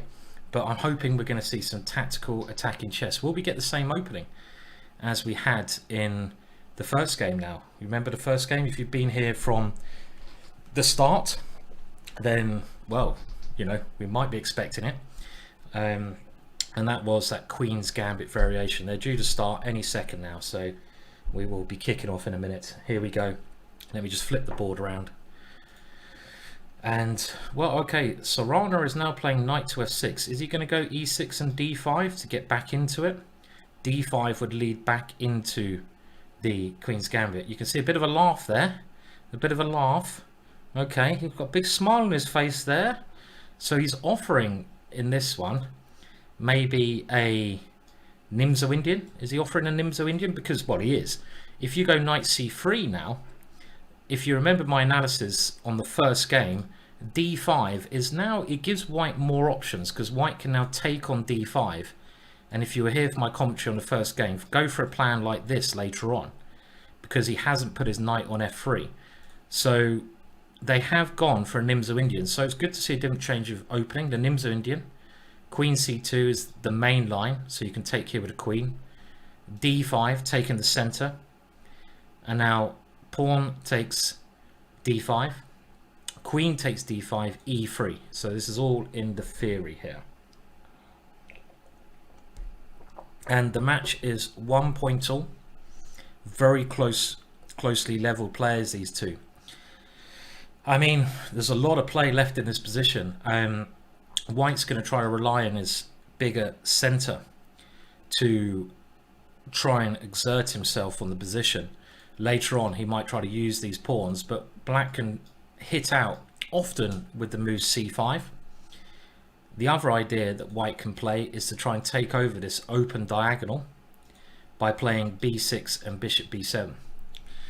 I mean, the Nimzo Indian's a very good opening. It's a very solid way to start the game. And I think that all the top players play the Nimzo Indian. I don't. I just play the Dutch. Much more fun, much more aggressive. But the Nimzo Indian's a great one. Did I cover this line in my DVD? Well, I actually, when I play this position, I always go knight to f3. And then if my opponent goes here trying to get a Nimzo Indian, I don't have to play knight c3. The line I recommend is putting my knight on d2 because then black can't double my pawns on c3. So this is what I play as white. But let's go back to the game. e3 played. This is only a check because of knight c6 defending the bishop. So black does now play c5 and bishop d2 breaks the pin on the knight. So now black has to take on c3 and now bishop takes c3 with the bishop pair, hoping to bring that bishop to life, and Sarana just develops his knight to c6 in the position, putting a little bit of pressure on the central structure and developing in a very normal way. So quite a solid start to the game again, but this must all be theory, must all still be theory as we go on. I don't know this line, the theoretical aspects of this, as well as the other 2 games, which I'm a bit of an expert in those openings, playing them myself, but this one I'm not so sure. No, the cameras are right for a change, except Esipenko is white. I'm not going to change that around, you know, I've only got enough hands. But you can see Esipenko is white, but he's at the top. Okay, you know, come on, I can only do so much editing, drawing a show. So you can see them with their names on the camera. It's okay. Yeah, It's oh, okay, good. You let me off there. Thank you, Shadow. Thanks, Shadow. And I'm looking at the chat on the Twitch chat. So if you've got any questions, twitch.tv/chess. I'll try to answer your questions. I'll keep an eye on the chat as we go, and of course I'll keep a little eye on the chess as well. Now black's idea here is probably to either simplify in the center or to get rid of this bishop and play knight to e4 and just try to swap this off. Now white is developing knight f3. This has got to be normal. He's only 2 moves away from castling, so there's no real development problems here. The position is not open enough to have any danger to the king, and again this must be a theoretical position. Next move, white can just move his bishop to probably one of these 2 squares and castle. This one is more aggressive, but it could get in the way of some of the pieces. They're 18 and 20 years old, 2 of the youngest talents in the world at the moment, both from Russia. Maybe in 5 years they'll be competing for, you know, the title. You know, so many strong Russian players. It's crazy. So many strong Russian players around. So how is black going to treat this position? Again, we're often seeing the problem of this bishop in all these opens. Well, okay, black just develops, saying to Esipenko, how are you going to develop? Let's wait and see. Can white, well, I don't think white can castle queenside because of the a2 pawn. That'd be a little bit too risky here. I mean, you could. It's not a stupid idea for white to take here. This is not a silly idea because look, you opened up the bishop and you want to give your bishop a lot of scope here. This is not so silly. Not so silly. Now, the prizes for this, if we just have a look, this is the last day of the Lyon Chess Festival today. And the winner of this will be invited to the Masters tournament next year. So the main prize really is the invitation to the top event. The top event this year had like Shirov, Dominguez, I can't remember all the names now, a couple of other good players, and you're guaranteed a nice pay packet there. And I think the winner gets 4,000 euros as well. So it's a nice little packet here, 4,000 euros plus an invitation to play next year. Hopefully the Lyon Chess Festival in Spain will be live then as well, meaning hopefully COVID has, you know, gone away by then. Oh, fingers crossed. Yeah, go away COVID, we don't want you anymore. So okay, so we have castles. What's white going to do? Well, bishop e2 would be the most sensible, I expect. Get the king castle to then decide, and white at some point will consider taking on c5. I mean, he doesn't need to take on c5, but he has played it. Okay, and now he's gone rook c1, and he's threatening now to do a little bit of damage to black's structure because he's breaking the pin on his queen. So he's threatening just to take here, getting a slightly better structure then, because black would have to double his pawns. So I like this one. This is probably better than putting the rook on d1. Putting the rook on d1 may look good because you get an open file, but you still can't move your bishop then. In this position, you can now move your bishop because you're defending the queen, and the rook is also on an open line. You probably want to put these rooks on these files. Get both your rooks on the open files there. And after rook c1, white trying to claim a little edge with the bishop pair and with the mini threat of taking on f6. I don't know if this is anything major. It's not anything major. I mean, you could, let's have a look. Bishop d7, for example. I take on f6. You take the queen off. I take here. They could get this position. White might be fractionally better because this is a little bit uncomfortable, but it's only such a fraction. Even this position looks okay for black. Black can put his rooks here, and he can even put his knight on e5. So I don't think this is much here as an advantage either. Now, saying that, why allow your opponent the possibility of doing that? White he's still got 2 moves to get castled. He has to move his bishop and his king, so it takes him 2 moves. So the next move is much more aggressive. Some Sarana with the black pieces. He plays knight d5. Someone did say, what about white's development disadvantage, and it is a small problem here. And I like this move much greater because you're avoiding this ending. You may also be threatening knight b4s or just get rid of that bishop. So it looks to me like black should be okay again in this position. Can we go knight to g5? This could be interesting. Can we play this move? What about this move for a bit of fun? Trying to spice the position up. And if you go knight takes c3, we saw that tactic earlier, checkmate. So knight g5 is interesting because the other idea is to centralize the knight and gain a tempo against the queen. So first of all, black has to stop checkmate. Maybe f5 to stop this knight and stop the checkmate is what black would play here. And then you could argue this knight jump is looking a little bit silly. So I like this for black though. I think black is at least equal. This is certainly an idea. I mean, okay, a normal move here would be bishop e2 or bishop d3. I'm not sure about bishop d3 because I'm worried about knight here. It just looks like it could be a target, but you are potentially threatening that one. So is bishop d3 a possibility? Don't know. I don't like it for some reason. It looks a little bit exposed here, but it might be best. It might be the best move for white. Because if I go knight here, oh, there's a very nice tactic here. Look at this. Knight here, oh, bishop takes. Now I do not take with the queen. This is probably not a great tactic, but I can play knight takes. And you might be thinking, But if queen takes here, then I go knight takes d3 and knight takes c5. But in actual fact, after rook takes c5, white is still better. Because again, this bishop is not a great piece. And I have one open file and another open file. And if you play bishop d7, try and develop, I go knight e5, like in the first game.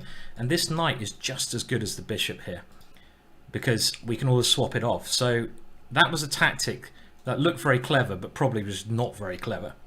So this is what white is probably thinking about. Does he put the bishop which square? Instead, okay, we have more moves. He's gone a3. He doesn't want to allow this one.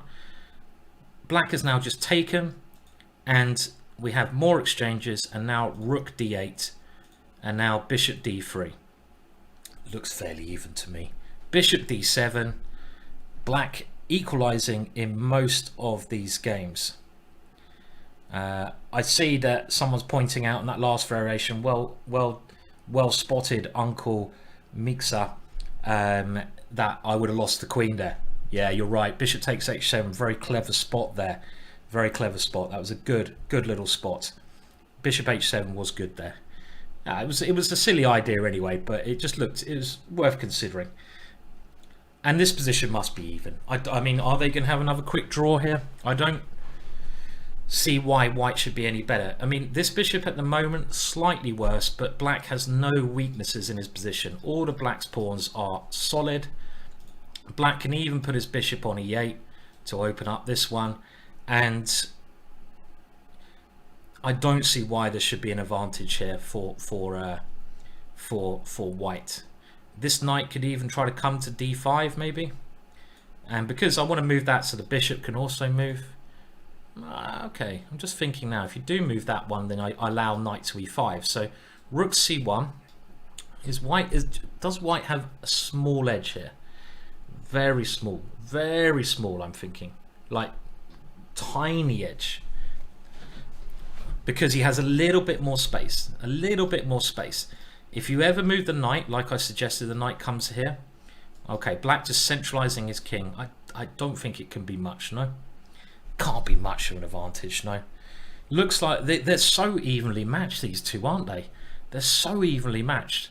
You can see they're playing the typical, what we used to call the Soviet school of chess, where they don't take many risks. They play good, sound openings, you know, gambits, no, not really. They just want to play a nice positional game.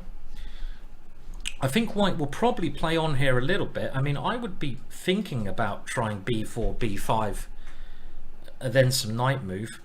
Okay, so he's going bishop e4. Could also be a clever idea.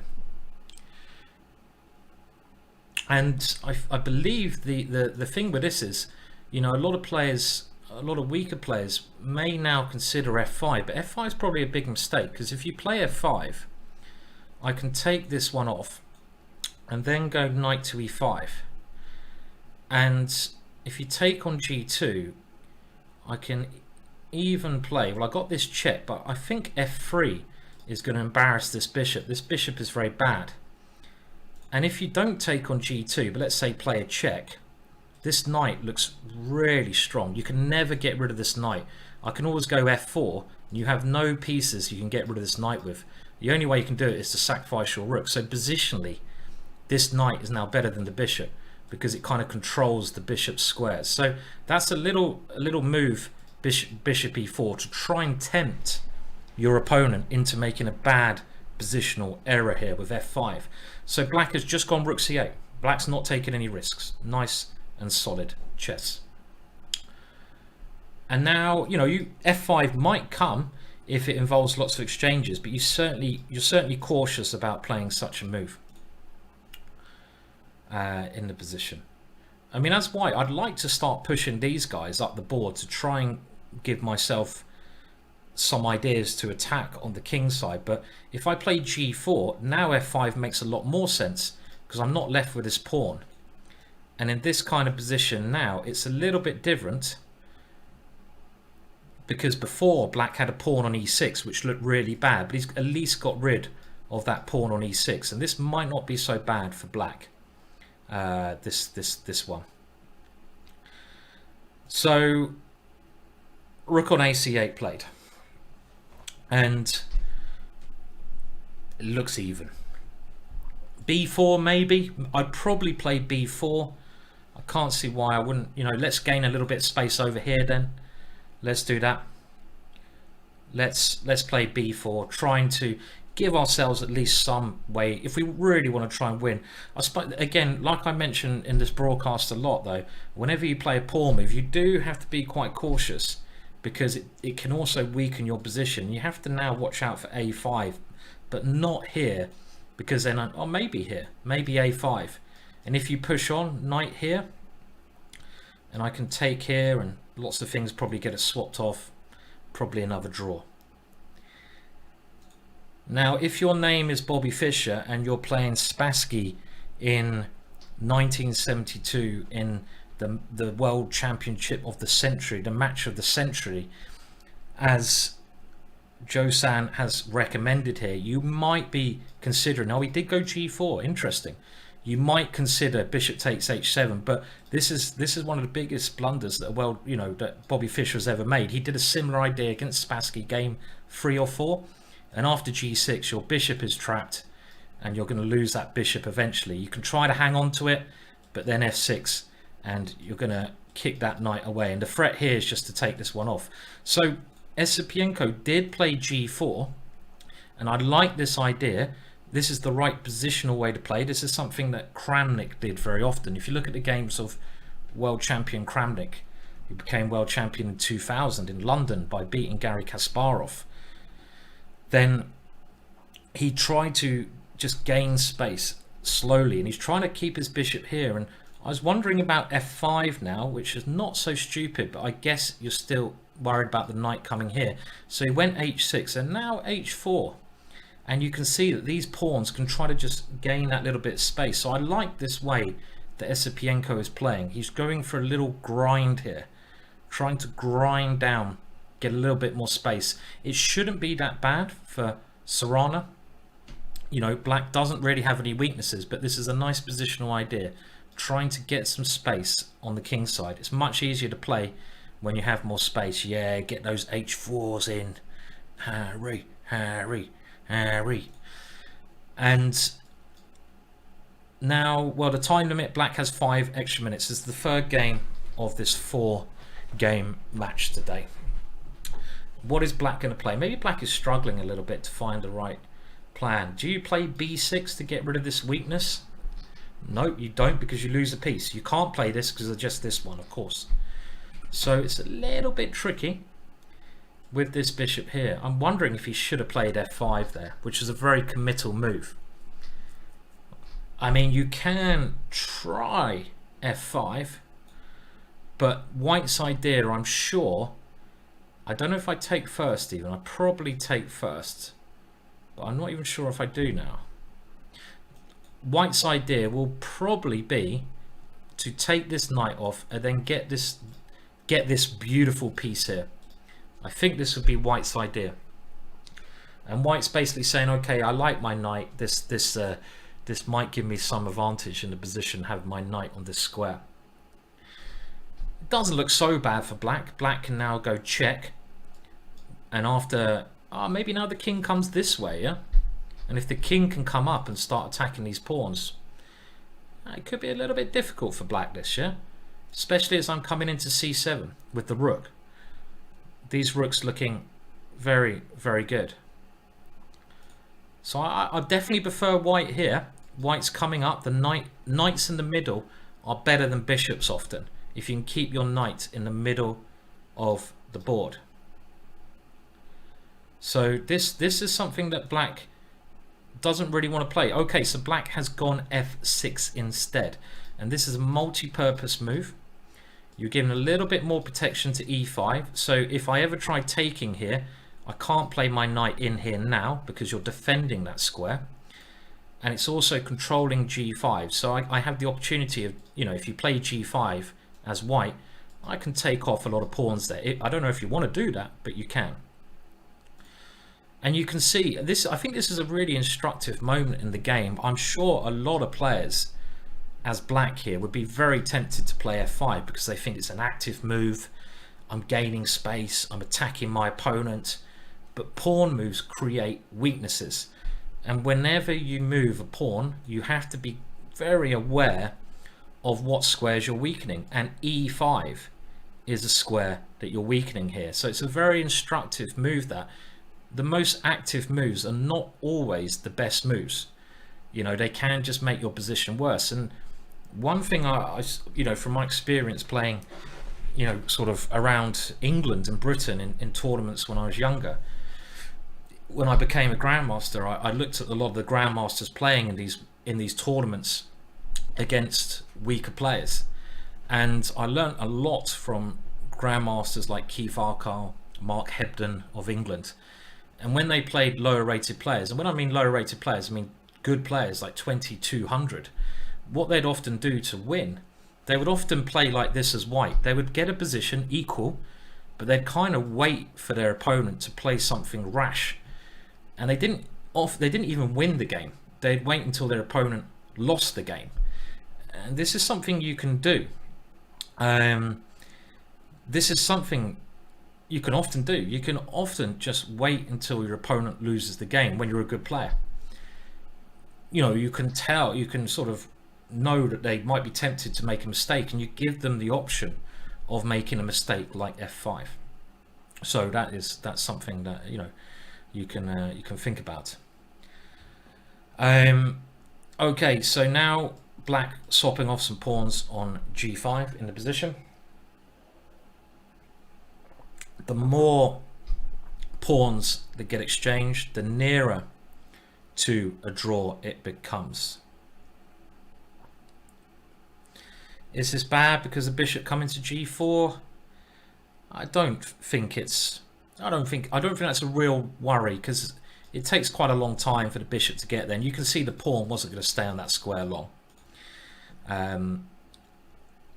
White now has another idea in the position, because what these pawn moves have done, and really the reason I'm talking so much is basically I'm commentating. It's what commentators do, just in case you're wondering, you know. You know, if you don't like it, go away. That's all right with me. And I'm also just telling you the thoughts that these guys are playing. If you want to improve, you have to understand everything that's going through their mind and everything I'm thinking of. This is what grandmasters think like. They try to think of everything in the position. So all these ideas I'm talking about is what they're thinking of. They're thinking of multiple things. Lower rated players would not think like this, and if you want to improve, you have to try to get in the mind of these stars. So, you know, we are trying to do that. And yeah, I mean, it's quite funny to have a quiet commentary. I do talk a lot, but hey, it's because I love the game so much. And you know, yeah, it's part of the process. So black now trying to play bishop b5 and do this, because white, if we go back, by playing these pawn moves, I was just saying what white's other idea might be. Now he's created some kind of route around here. So let's say that black doesn't do anything, like a6. White can even consider trying to switch the rook and getting in this way. You know, black plays another move which doesn't do anything, and all of a sudden white gets into the position. And you can see by moving these pawns, white's given himself that possibility.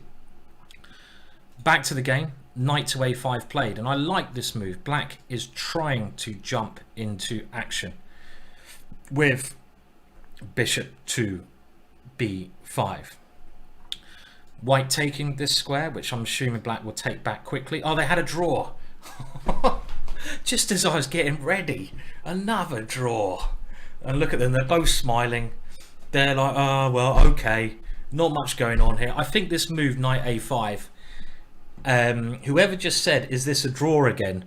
That was a bloody good prediction. Really good prediction there. The answer is yes. The reason it's a draw is there's not really any weaknesses in the position. These guys are very good. And you could play on at this level forever, and maybe Magnus Carlsen would. But at the end of the day, they're saving their energy. Let's say black takes back. There's no weaknesses. Neither side has any pawn weaknesses. These are all safe. These pawns are all safe. And I think the move, it looked like white was making more progress. But I think the move that really turned this into a draw was this clever move. Because with this move, black, which I missed, hence why maybe b4 would have been a more accurate way for white to play to stop this idea. Black's trying to activate his bishop, and when he gets the bishop there, he can also just go bishop c6 and swap off on that square. Everything's going to get swapped off. It's a draw. Now, I disagree that that was a bad game. I actually think that was probably a very good game. These guys are playing very high standard, and the more high standard you see, the more draws you get. Look at the World Championships, Fabiano versus Magnus. They had a draw in every game because the standard is so high. You're only going to get wins when one player makes a mistake. They're now coming to the last game in this segment. If either side wins the last game, they win the Young Masters Talent. We're going to have another break for about 5 minutes, and we'll be back again with what could be the last game if either side wins. Otherwise, it goes to Blitz and then Armageddon, which should be very exciting. So closely matched at the moment. Solid draw again there. Back again very shortly.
Okay, so I think we are now coming to the final game, which is going to start any second now, at least of this segment. You can see the time control and the format below. Might be a little bit small, but you know, if you've got good eyes, you can see it below this little video of me. And they've played three games of rapid already. So in the last game, Sarana has the advantage of the white pieces, which is an advantage. And Sarana with the white pieces, if he's able to win this game, he will win the Young World Talents final, the Leon Young World Talents final. So this is a critical game. Maybe Black can also fight back and pull up a shock here. So just to let you know what's going on here, either side win, they qualify. Looking at the schedule, they qualify for the Masters Chess Tournament next year, which is a big thing, and they win, I think, €4,000. It's not bad. It's nearly as much as I get paid to do this. It's a joke. Okay, so we have the same variation of the London system. Is White going to play this move, D takes C5? This is the way he should play it. C5, and okay, he has taken here. Okay, this is another way. This is the way that Magnus. I'm obviously joking about my pay. Jesus, come on, sense of humour, guys. And this is the way that Magnus Carlsen often plays the position. If you look at a lot of Magnus Carlsen games, and it's one way to improve your chess. One way to improve your chess is to look at the top players in the opening variations that you play. You can do this in a number of ways and see what plans they come up with. And this is what Magnus does. He's done this regularly in these London system positions, and everyone is learning from him. And he even gives these two pawns away from the center. So let's say bishop takes here, takes here. You've moved both of your pawns away from the center, and you might think, why is White doing that? The reason White's doing that, he wants to use the central squares for his pieces. So he wants to put one knight there and another knight maybe on d4. And again, the problem with all these variations for Black is this bad bishop. It's trapped behind this. The white bishop is very strong. And again, these are all the things you need to think about when playing this kind of position. Bishop takes c5, more normal, and now castles. And White's idea is to play e4 next. And this is a very common idea. So b6 played, Black trying to get this bishop some life. And now e4 is certainly the key move. And I'd be very surprised if White did not play e4. You can even see some classical bishop sacrifices or the Greek gift in this position. For example, let's say we go e4. This could be really exciting. And now Black plays a normal developing move like knight to c6. And here you go e4, e5. And let's say the knight comes back here. Boom! Put that in your pipe and smoke it. Mr. Esipenko. Rocky's here to take the Iceman down. And after this you get the classic bishop sacrifice. Knight comes in. If the king goes back, the queen can swing in here. And this is something, it might look very unrealistic, but you certainly have to think about it. You've got to go e4.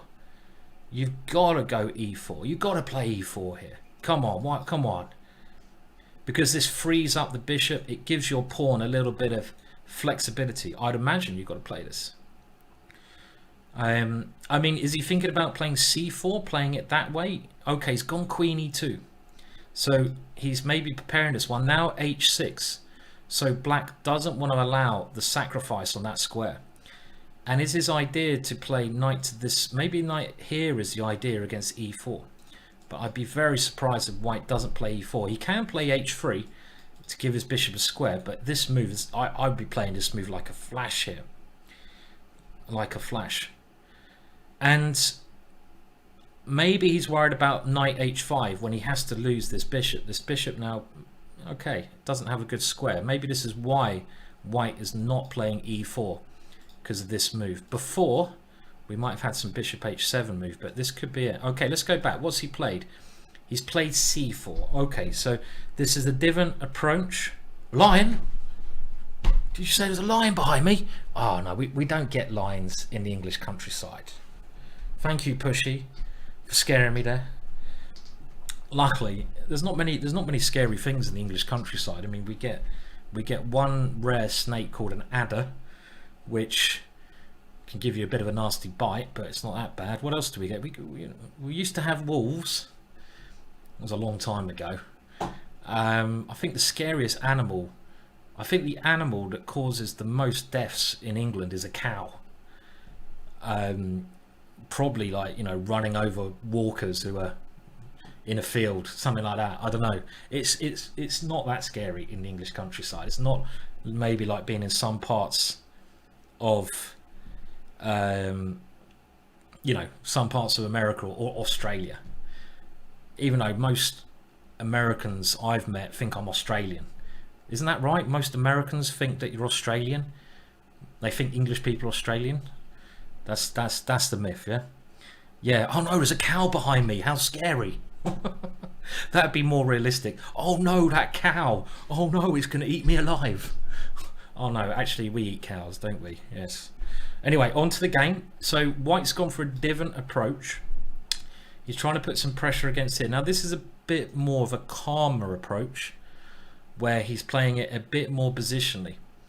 And again, it looks to me now, I would have pushed with e4. I would not have been able to resist that move earlier on. I mean, I think these moves, queen e2, rook d1, they're okay, but they're a bit too cautious.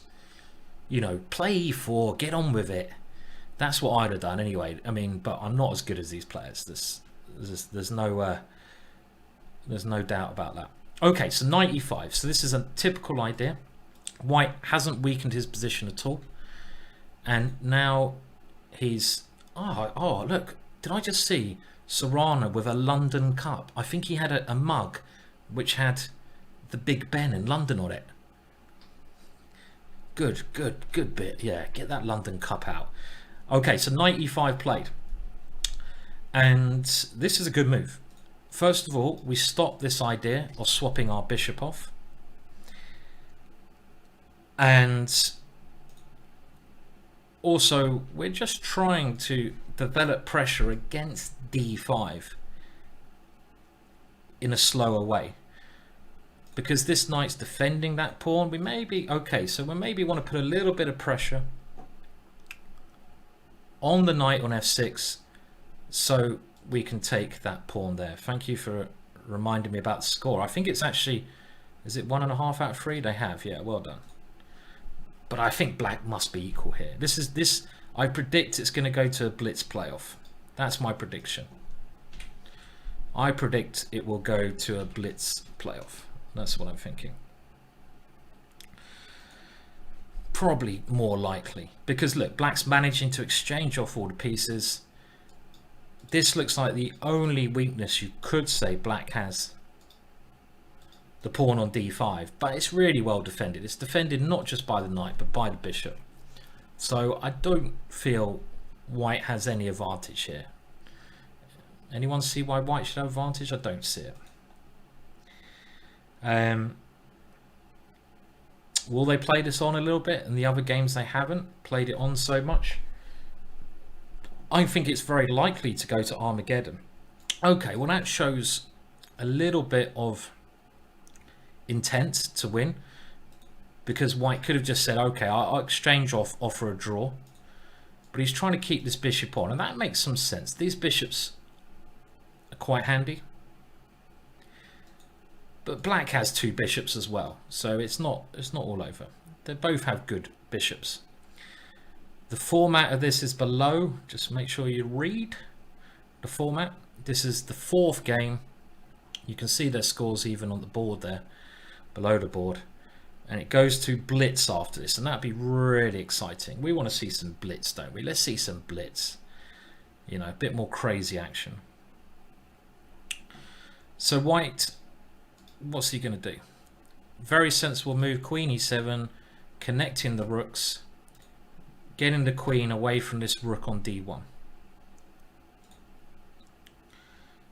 And you often, when you're playing these positions, you don't they're making it look quite simple, it seems. They're making chess look quite easy. Meaning that they're not really doing much. They're just putting their pieces on good squares. They're avoiding weakening their position. And they're not really taking any risks, either of them, either. Now black's going to try to put his rooks on these squares, and it's even. This has got to be even. H3, very safety first, giving the king an escape square later on. This is like a Petrosian move. Ex-world champion Petrosian of Armenia, Soviet Union, played this kind of move often. He basically is just saying to black, okay, what are you doing? I'm just going to wait. And now black puts his rook in the middle. This is really, really, really even. Is anyone going to offer a draw, or are they going to play this out? What do you reckon, guys? Would it be another quick draw, or are they going to play it out? So rook d8 played. I can't see why either side's got anything. A3. Look at these two moves. Sarana just saying, okay, I'll just wait. I'll just wait. Maybe Esipenko is saying, okay, well I'm equal with black here. This is my last chance to win. I'm going to try. The time situation, they both got loads of time. I suppose you might play this position on if you think your opponent's a better blitz player than you. Let me just try to get some stats up on their blitz. I know that Esipenko is a very good blitz player. In 2017, well, he's a very good rapid player. He scored, okay, 11.5 out of 21 in the World Blitz Chess Championships. He came 41st in the world at Blitz, did Esipenko in 2017. He won a beautiful game against Sergei Karyakin there. Really, really famous game. Sarana, I don't know if he's ever played in the Blitz World Championships. Doesn't look like it, just looking at his details here. So they're both very good at Blitz. I don't know if one of them's better than the other. Okay, well, Hagsky is saying Sarana is better at Blitz. I think Esipenko is a very good Blitz player. Is he? So is Sarana, if the player of the white pieces is better at Blitz, then maybe black wants to try and play on. You know, just play on and not get to the Blitz bit. Because if you know, I mean, if I was playing Hikaru, well, I'd lose anyway, so it doesn't really matter. But if I had a chance to play him in a classical game or a Blitz game, I'd obviously play him in the classical game. I wouldn't want to get to the Blitz because he'd destroy me, as he's done before. As he has done before. Okay, so what is black going to do though? So black's trying to think of play. I mean, one idea might be able to put the bishop here. It looks like a normal square. Tuck it out the way, and maybe you can go for the double attack then. Queen c7 later on, threatening queen h2. But it's very easy to stop that. I mean, bishop b8, queen c7. You can always put your knight on f1, and the knight there will defend h2. So that looks like one simple way to play. And also black has to worry about bishop takes f6 if the queen moves away from the queen. I don't think there's much going on here really. I don't really see much. Is it even a position where black doesn't want to move? Maybe black is sort of, you know, a lot of black moves are making the position worse. Is that possible? Like a weird zugzwang position? I don't know about. Is this a weird zugzwang position? I can't be. I mean, black must have a sensible move, but can black play e5? Is that what he's thinking about? Interesting. e5. Okay, maybe we can have a look at that. e5 is very interesting. Trying to play e4. And after this move, if I take on d5, you play e4 now.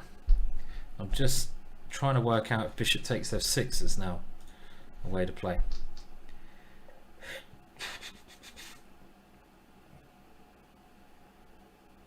I think after bishop takes f6, I might be wrong, that black can take here.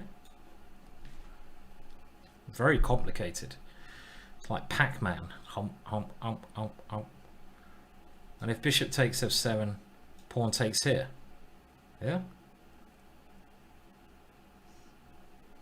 And this is winning for black, actually. So, yeah, complicated, yeah? What's happened? Has anything happened? Let's have a look. Bishop b8's played. Nothing's really happened. The bishop's just come back. Very safe move.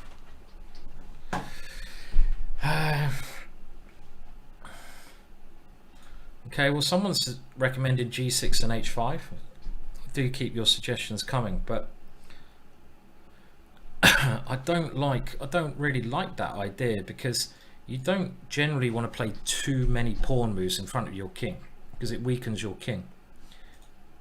h6 is okay, and h3, because you give your kings escape squares. But if you play another one, like let's say you ever play g6, well, the problem is now your knight is really not defended well. You can never now move your queen because you lose your knight, and you've also just generally weakened this diagonal. And if you continue with your plan of h5 in here, you could even lose. For example, let's say I do nothing here, and let's say h5 here, you go here. All of a sudden now I can take here and take on h5 with check. So you have to be very careful. I wouldn't play too many pawn moves around your king. It's not good. Bishop b8. I mean, it should be a draw. Should be heading towards a draw, I think. I reckon. Should be getting near there. They've still got quite a bit of time left to play this on, though, this position. I'm just trying to think what white plays. I mean, if the problem is now, if white plays e4 now, then black can just play d4, because the rook's now defending that one. Okay, you can put your bishop here, but now I just move my queen, and all of a sudden black is a lot better. So I'm threatening checkmate, and I can go a5. Well, I think black's doing absolutely fine here, at least. Might be okay for white, because you can go knight f1 and then move the bishop back somewhere, but hasn't really jumped to life the position yet. No draw offers though either. No draw offers at the moment in time.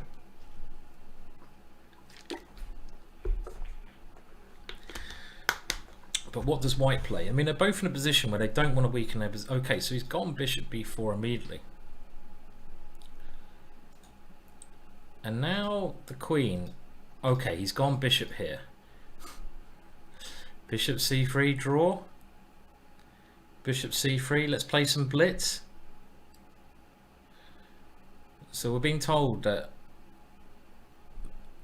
Sarana, the player of the white pieces, is nearly 100 points higher in blitz.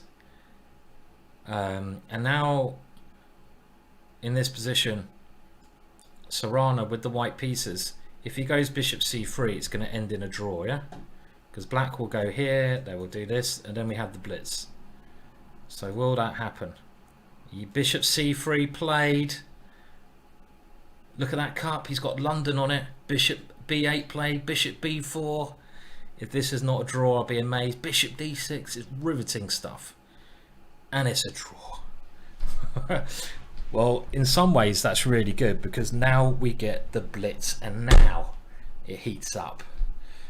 Now they have to start playing crazy chess, yeah?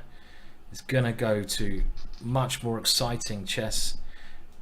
I mean, the thing is, you could criticize them, but I don't think you can, because their chess is just so accurate. It doesn't seem like either player has made any mistakes, and you can't really win a game of chess without making mistakes. If you look, I mean, if you look at when computers play against each other, and computers are much stronger than any humans, computers nearly always draw because they don't make mistakes. So that's just an indication of their level of chess. But it gets very exciting now, because we're going to have 2 games of 5-minute chess plus 3 seconds of move. They both seem very relaxed. They're both probably good friends. And 5 plus 3, so it's going to get exciting now if either side wins in the 5 plus 3, where it's going to get more and more exciting. Then they win the Lyon Young World Talents final. And just trying to work out when the next game will be. So we've got 2 minutes. I'm going to have a very quick break, but I'm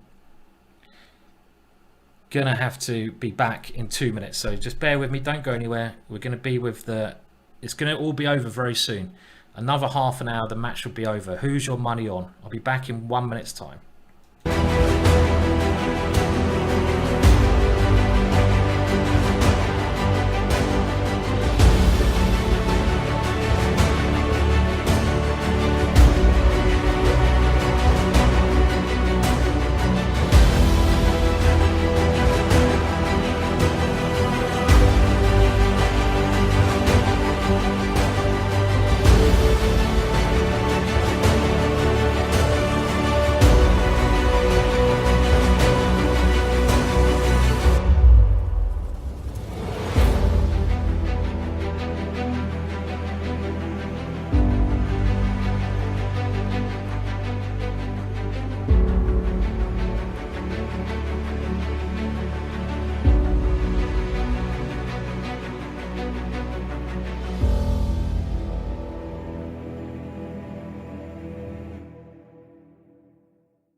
Okay, so we're now getting to the 5 minute section. The details are below. You can see from the scores it's 2-all in the rapid section. So we're in the Blitz, and this is the Young World Talents, the Lyon Young World Talents chess competition, and the winner of this one will get an invite to the Masters tournament next year, and plus they get, I think, 4,000 euros, which is not bad. And it's now 5 minutes plus 3 seconds of move, so it's not too quick. They've still got a bit of time to think, but I mean, that's pretty quick, yeah. So it's going to be becoming much quicker now. And is anyone going to break the deadlock? I mean, I don't think they can't just draw all the way to Armageddon. They're going to have to really try. But also in the positions they're getting, well, we're straight in now, and we have Sarana with the white pieces, and look, they're now picking up the pace. Another London system. We just saw this in the last game where white hasn't got any advantage as yet. Now if he had brought some of my DVDs, he'd know a way to get an advantage, because I've demonstrated it. But okay, we're getting the same lines we've seen before. C5 just occurred. Now black has tried to go for B6.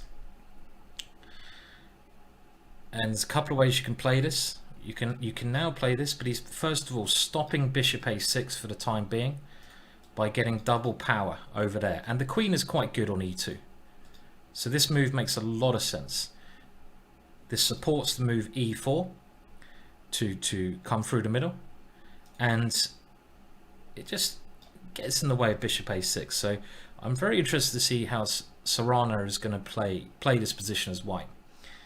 Obviously he's a very good London system player, and I expect a lot of you play the London system. Maybe we can learn something. He's got his pyramid now. This is the basis of the London system. And now black is playing quite an aggressive move. Esipenko going forwards. Come on! Get in there, son! Do. Oh, a move like that excites me. Harry. And this is a move I often recommend in the London system because it supports this idea. I mean, can you, if knight takes d2, go for this one and go for a quick checkmate? This might be winning. For example, king takes, knight here. And now what happens with the king? The king comes here, queen in. I'm threatening checkmate. So this is quite a decent move. Knight d7. Black needs to keep the knight here blocking this one, but can we go knight g5 anyway? This would be this is a very aggressive move. So the pace has picked up. This is extremely exciting. Sarana with this move is basically saying, I'm probably not going to castle kingside anymore. I'm going to try to use Harry to checkmate you. He can always castle queenside, and now knight to g5 looks critical to me. You're trying to get rid of the knight on this square. Knight g5, maybe knight to f6. Esipenko holding his head up a little bit there. Holding his head up a little bit, but knight g5 looks so logical, yeah. Get that knight into the position. He's gone the other way. Okay, this is also a very normal move. In order to get rid of this knight so your bishop can attack, you need to play f3. This move, f3, is key. So in order to play f3, you get the knight out of the way. So is he now going to take and go f3? Or is he going to do something else? Is he going to... He's going to swap off. So he's gone for a more positional approach. We're going to have no checkmate attacks here. Knight g5 was a much more aggressive move earlier on. Black now, I feel, is got no real problems. He's very solid in the position. I mean, you could try queen h5, but then g6, maybe. Could you even bring the rook around to try and attack? Don't really believe it. e4 is another move that he's going to think about. They're both spent about a minute getting to the position. Remember, it is 2 games. This is the first game. They swap colours after this game. And now a slightly aggressive move there. Some pressure now. Aha, I see the top that Sarana is wearing. It's the Russian national team top. I thought it was the football top. It might be their football team top. I've now solved that mystery. So we have an Arsenal top versus a Russian top there. You can see the thing, the armband. c5. Black playing very normal moves. This is probably an equal position. Time limit 5+3, and he's got. Look at Harry go. Go Harry, go go go. Harry, be good. And is he going to use his pawn even more? Is he going to keep pushing it? I mean, castling queenside looks very logical. Black just moving his pieces nearer his king to defend it. He might be trying to go f5 to block this bishop out at the right moment. Possibly. Now h6, black just plays g6, I think. I don't believe the sacrifice is going to work. I mean, if we do something like this, I think white just loses a piece. You've only got your queen attacking. Okay, you have Harry attacking, but black's defending your one threat. So this doesn't work. So this could be a little bit premature. It's the kind of position you might want to bring your knight around, but as soon as you move your knight, the black knight can come back into the center. So in this position, black clearly is okay. It's about even still. Time situation now, well, Sarana has spent half of his time getting here. Half of his time down. 2 minutes 40 left. Okay, he has played this move. Look at it. Oh, we got to cheer on white a little bit. Come on, boy, up you go. But what's he going to do now? What is his next idea in this position? What is his idea? I don't actually see white's idea. Okay, he's pushed his pawn here, but what's he going to do next? I think he will have to commit his king. He can still castle kingside. It's not so stupid. Castling queenside, very risky. Okay, so he's taken it. Interesting decision. And this is now much more dynamic than a lot of the other games. And he's done this to try and get some influence in the center of the board. Some influence in the center of the board here. But black has a nice solid center as well.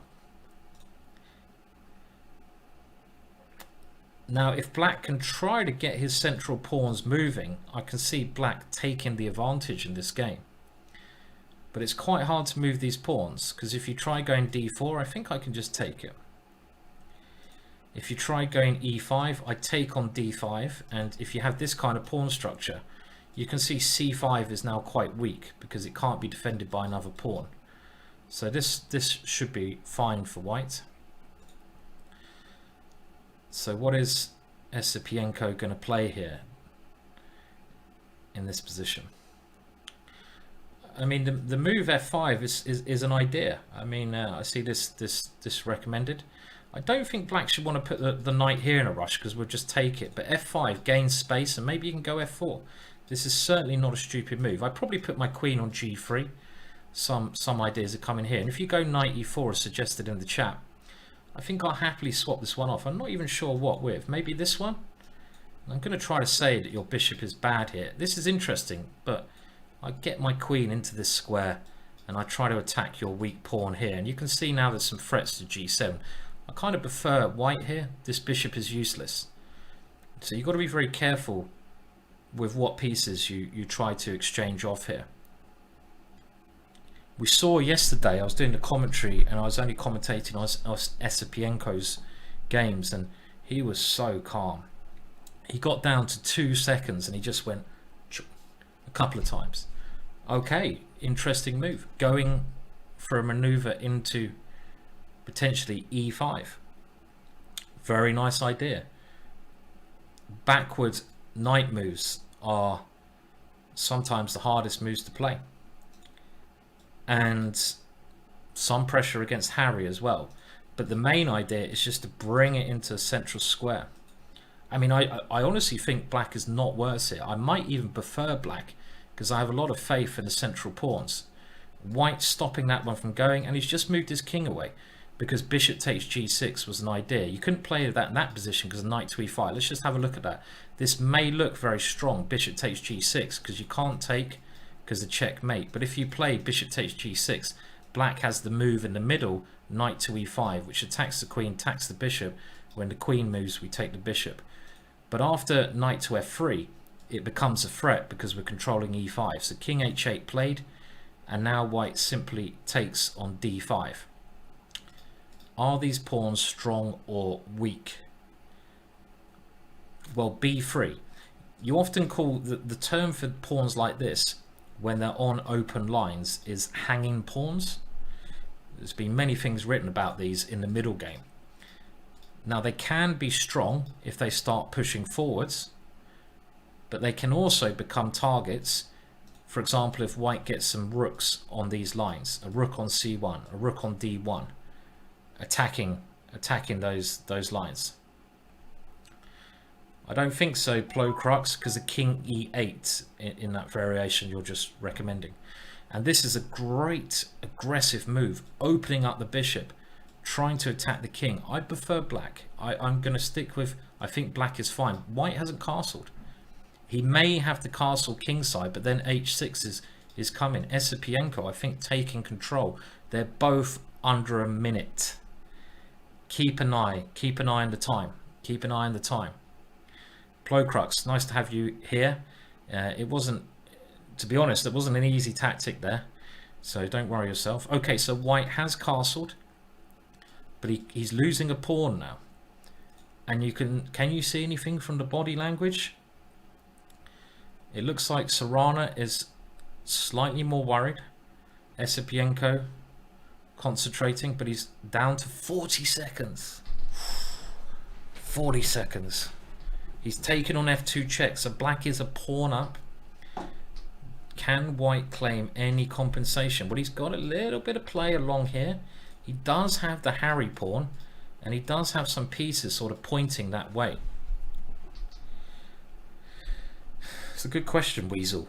How are people so good at chess? When you watch these youngsters, they're 18 and 20, but they've been grandmasters for years. How are they so good? Well, they train a lot. I mean, in Russia, they have chess they do chess every day for hours on end. So it's hard work, yeah.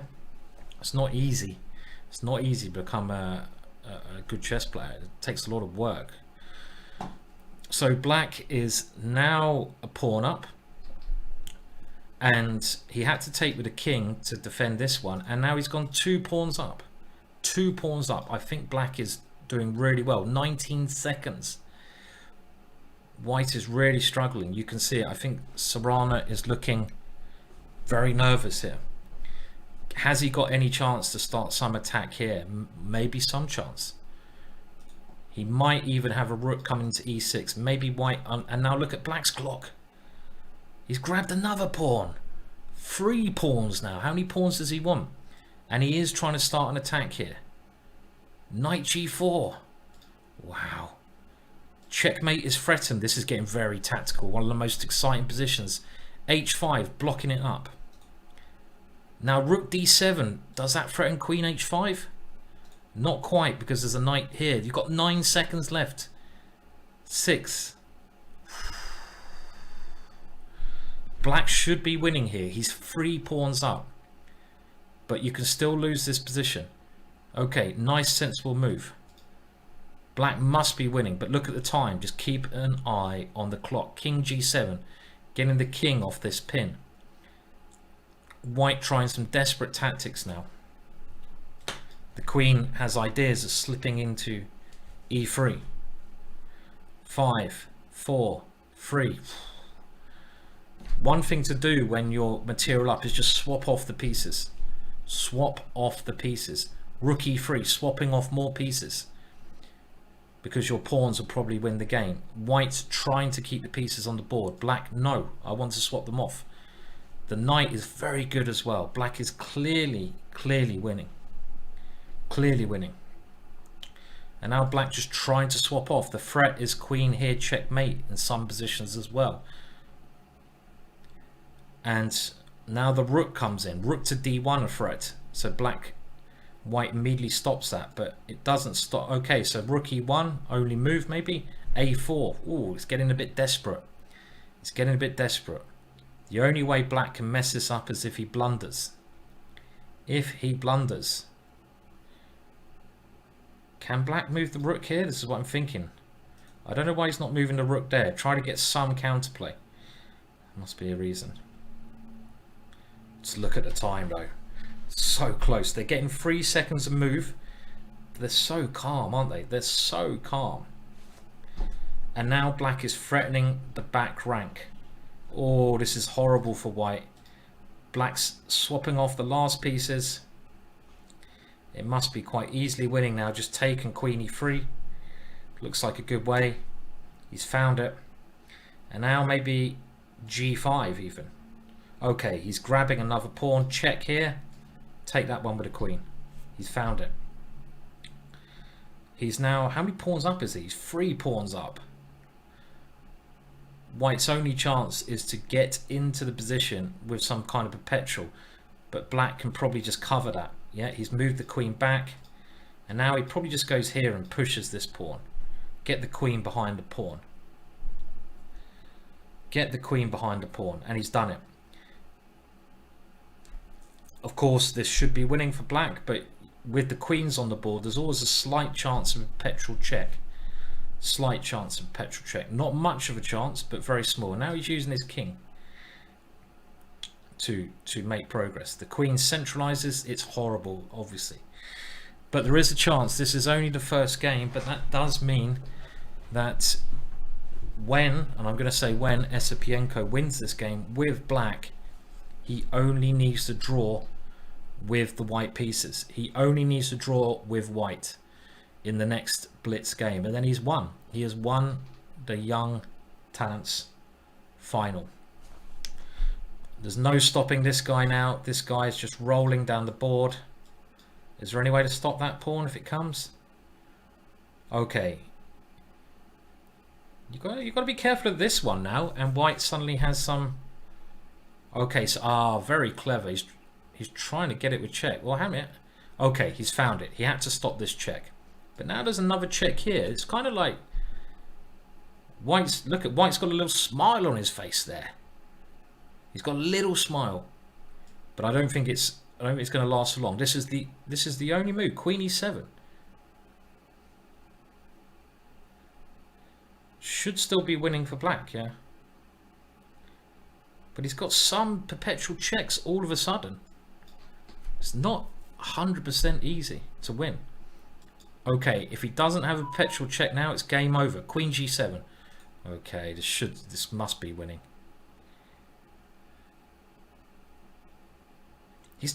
I mean, it's amazing how white is. It's amazing how white is just holding on here. And now this check. Can he hold the draw? This would be a miracle draw.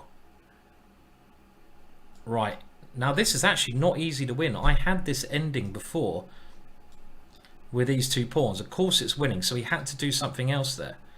But it's brilliant defense here. Brilliant defense. You guys can predict what you think is going to happen here. I mean, I still think black will win, but Sarana is playing amazingly well. And now he has to come back in. Look at the time. Okay. He's coming up. Is he coming up here? No, he can't be doing that. 3, 2. I mean, these guys, they're so calm. Look at them. I'm much more nervous than them. He's gone for a draw. Oh, wow. Look at that. Oh, my words. You can just tell by their face. Oh, Esipenko absolutely disgusted. Sarana now big favourite after saving that. Houdini-like. I mean, if you can save that, you can save anything, can't you? I mean, literally, how can you save this position? Unbelievable save. You're completely lost here. I mean, let's just have a look at that position. Look at this position. You're 3 pawns down. You're not 1 pawn down. You're not 2 pawns down. You're 1, 2, 3 pawns down. Blimey. So how is Esipenko going to recover from that? How is he going to recover? Well, now a decisive result will mean there is a winner. Esipenko playing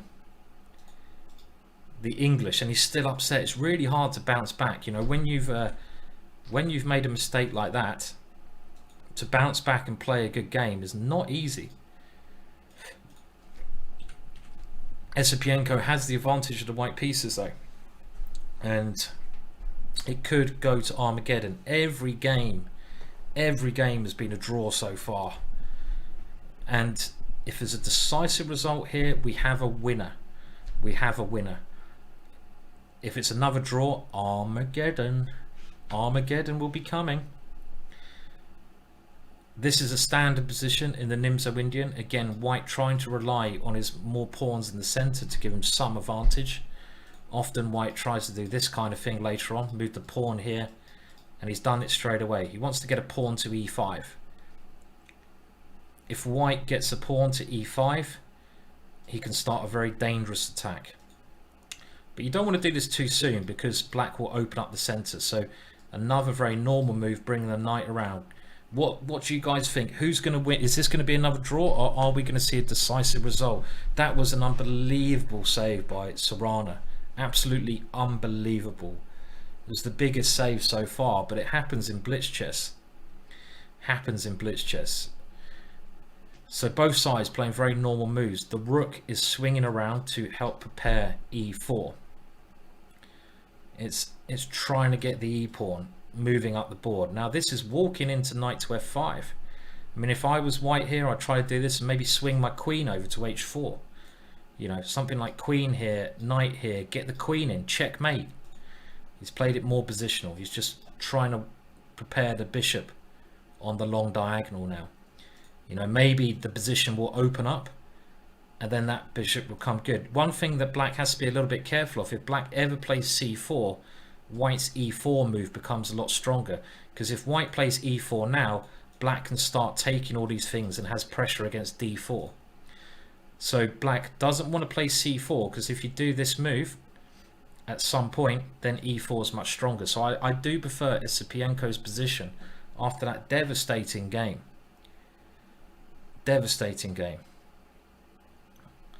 And now, can this maneuver work? This is what I'd like to play. Get the queen around. He's gone in the center. Whoa, this is going to heat up now. This is heating up. White is on the attack. He's on the attack here. I still prefer white's position. That knight is really strong. And look, if this bishop ever opens up, it'd be good. This is why I wanted a queen on h4, so my queen could join in the attack as well. g6, trying to get rid of that knight, but weakening the king side.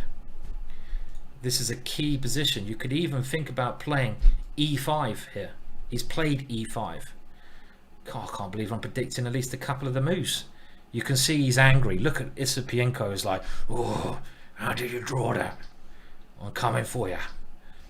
And he's playing very well after that very disappointing game. I really like White's position, because you can't take that knight. If you take that knight, look at that king. That king cannot retreat, and surely you're getting checkmated here. So when a pawn gets to this square, it's so dangerous to black. This pawn is such a, okay, so he's had to retreat now. So White is clearly better now. White must be better. He's keeping the pieces on the board. He may even consider now trying to get in on the dark squares with his pieces. You know, bringing the queen around on the dark squares, or maybe even the bishop later on. The bishop can try to get in. The problem that black has in this position, he's put his pawns on light squares. When you put your pawns on one color of squares, it makes the opposite color squares very weak. So the dark squares are very weak now. All these squares very weak for black. So White can try to get in on those squares somehow. Maybe even, you know, get the queen in or the bishop in. Problem is, if you move the bishop, you lose this pawn. Black trying to defend with everything he's got, but White is much better here. And he's got a lot of time. White's the one attacking. What does White do to increase the pressure? I still like this maneuver. Get the queen in. You need to get your queen in when you're attacking. Get the queen into the position. This looks very logical. I suppose black is defending. He's defending with all of his knights though. So it's not easy to break down. I mean, either queen d2 or queen e1. Get that queen in. Is he thinking about e6? He's having a long think here. Maybe he's thinking about this move, just to try and break the black position down a bit. I don't see. He may be thinking about e6 and knight e5. Okay, he's played a much more logical move. The bishop is now looking for g5 and getting in on those dark squares. Getting in on dark squares. This was a very interesting idea. Sack the pawn so your knight can come in to attack the queen and the king. But when you've got a good position, the rule is you don't need to sacrifice. You've got a good position anyway. Why sacrifice? There's no need to. No need to sacrifice. Just keep the pressure up. And the main idea is literally just get a piece to f6, winning. Or even now, knight to f6. Could be very good. Let's say I'm just going to put a move on the board. And if you get something like this, yeah, White loses a pawn, black would love to come back. But if you play bishop h6, the black king is now stranded in that position, and you can try to increase the pressure, and it's going to be checkmate probably quite soon. I say probably because I'm not sure. Okay, but again, you're sacrificing there. So black is trying to keep it solid. Now knight f6, very tempting, but I think he's going to... Knight f6, is knight f6 good? Like before? This looks so good for White, this position. You can also just get the queen in. Is Esipenko still going to win? He knows he's got a good position here. I think you can still see it on their faces, yeah? You can still see it on their faces.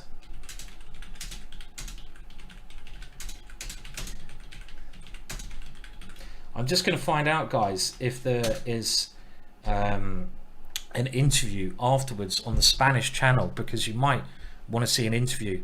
Oh, did Spotify come up there? You might want to see an interview on the Spanish channel with the winner, and there will be on the Russian channel. So if you want to see an interview, maybe the Russian channel will be a bit tricky, because it'll be in Russian unless you speak Russian or you want to learn some Russian, even though you probably won't learn anything. If you go to the Spanish channel, and this is all the Chess.com channels, you can see the winner interview. And I'm not saying there might be an Armageddon game. The only way there'd be an Armageddon game if this ends in a draw. But look, White is throwing everything at the king, but now black comes with a counter try, but he's lost his rook, he's lost the exchange. This is this Is this? I mean, if he saves this position as well, he's saved two lost positions, two lost positions. So he's now the exchange down. I can't see White throwing this away. Just play G4. Stop something coming to F5. Stop coming. Okay, well this is good. Just okay. He's trying to keep it very safe. Get the queens off. Black keeping the queens on, and you can see that in the Blitz section, it's actually been Esipenko who's playing so much better. Please look at him. He's shaking his head. He's like, oh, I don't want to swap the queens off. And he's like, okay, he's gonna have to swap the queens off now because of bishop here. And it's a hopeless position, but he did save it last time. He's kept the queens on. That looks so risky. Queen d6 is one move. I think what Black is thinking is, well, if I swap the queens off, it's easily winning for my opponent because I'm just an exchange down, and at this level, that means a lot. So he's thinking my only chance is to try to keep the queens on and swindle my opponent. But now, Queen d6 is certainly an idea. He's played it. He's played it. The queens will come off and the rooks will come off. Black's only chance is to win the pawn. Okay, he's done it this way around. But it must be winning now.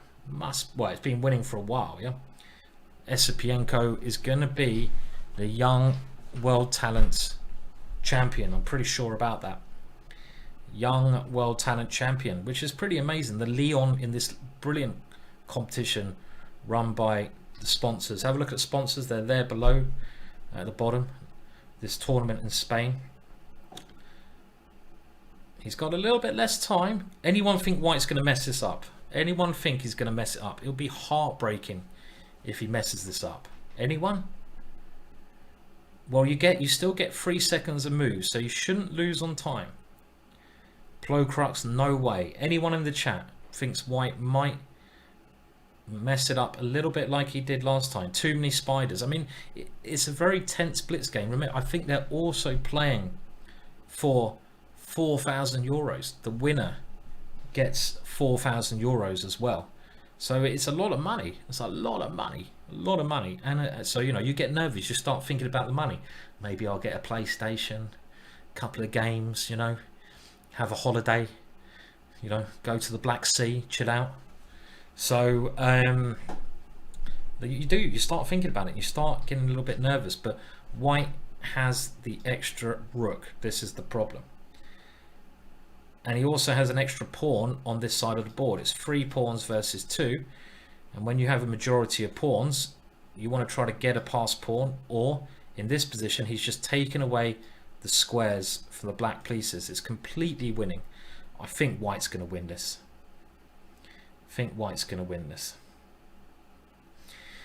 Yeah, you're right in saying this bishop is bad. This is Black's only hope, but I think he'll better get it out either this way, maybe a4 now, or okay, that loses a pawn. Probably put a rook on the open file. You can try to get it out this way later on. That's what I'd do. Put the pawn on a4, get the bishop there. Or maybe you go this way. You should be able to get it out. You can even go this way, combine with f4, try to get the bishop here. I can actually see the bishop being a very good piece later on. You know, jumping out to freedom. Freedom! What film's that from? Oh, one of the best films ever. I probably didn't say it very well. What's it? Freedom! Anyone? Okay. Yes, Braveheart, of course. Of course it's Braveheart. Great film. So he has put the bishop here. So his idea is to play f4. f4 is coming and he wants to get the bishop this way. But he's got 35 seconds. Careful with your time, young man. Okay, just careful with your rook. As soon as he plays this, everything's just going to open up. He's playing here, he's taking here, and if he wins this, he's going to be the champion. It'd be very interesting to see their faces. Okay, so Black has had to sacrifice another pawn. He's getting desperate now. This is a desperate attempt to try and do something. White now has 3 pawns versus 1. 3 pawns for freedom. Look at the time though, 24 seconds. Oh, wouldn't it be bad if White forgot about his clock and lost on time? Oh no. Or if he disconnects. Remember, he disconnected earlier on. Oh man, imagine disconnecting now. You lose €4,000 and the chance to play next year. Mum, get off the internet. Oh, I hope his mum's not on the internet now. Pulling the router out, you know, to put the washing machine in. Don't do that. Don't do that. Get off the router. Okay, so now White is simply bringing his rook to g6 and his king is even coming in. It's completely winning. Completely winning. The only problem is 20 seconds. There's no point resigning, but you can see Esipenko very excited. He's just trying to keep his concentration. Trying to keep his concentration in the position. Just one more move is enough. And I don't... Is he going to resign? I think he might as well play on. He might as well just keep playing on. There's no point resigning. He's trying to maybe set up some trick. Is there any tricks in the position? I can't see any tricks here.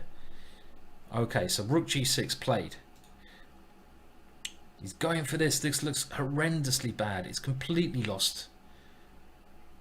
And now White completely winning. These pawns and rooks so strong. Here comes the pawn. Surely push the pawn. No, he's coming in this way. 22 seconds. f4. Why is he not pushing f4? Push the pawn. Philidor. The pawns are the soul of the game. They must be pushed. Push them. Push them real good. He doesn't want to push it. Is he going to try to come in with a king now? 10 seconds. And he looks so relaxed. I can't believe Sarana is just defending. And now, okay, this is his last chance. The D pawn is coming. He's trying everything, but it can't. It's still completely lost. Completely lost. I think we're going to have a champion. By the way, if you want to see the interviews of this, then do either go to the Russian Chess.com channel or the Spanish Chess.com channel, because I have a feeling this could be over very soon and the interviews will be on those two channels. Completely winning. These two pawns are just coming through. This is over. It's completely over unless some horrendous blunder. Esipenko is going to be the Lyon Young World Talents champion, and he's going to play in the main event last year. You can see he's about to resign. He's having a sip of coffee. You can see he's thinking about it. I think he might be resigning. Oh, he's played another move. You can just see from the body language, when is he going to resign? 15. The only way if the internet goes down, isn't it? God, that'd be so tragic. The idea, maybe bishop here, rook g8, checkmate. Oh. Was that a glimmer of hope on the eyes there? Okay, he's gone for a check. b5. Ah, dear. Oh, a nice tactic. That must finish it. If you take the rook, you take the bishop. Nice tactic there. And he's got, look, you can see a sigh of relief. And he's a whole rook down now. Yeah, it's time to resign, I feel. Yeah, I mean, if he doesn't win this one, it'd be unbelievable. So the Spanish Chess.com channel is probably the one to go to if you want to see the interview, and it'd be very interesting to see their facial. I think their faces at the end of this year. I mean, White is a rook up. He just needs to avoid any knight forks, keep his cool. He's going to pick these pawns off, and he's won. Well done. We have a champion. We have a champion. And Sarana, unlucky. He doesn't look too upset. I'm sure he is on the inside, but it was such a close final. It came all the way down to the second Blitz game. Esipenko looks delighted.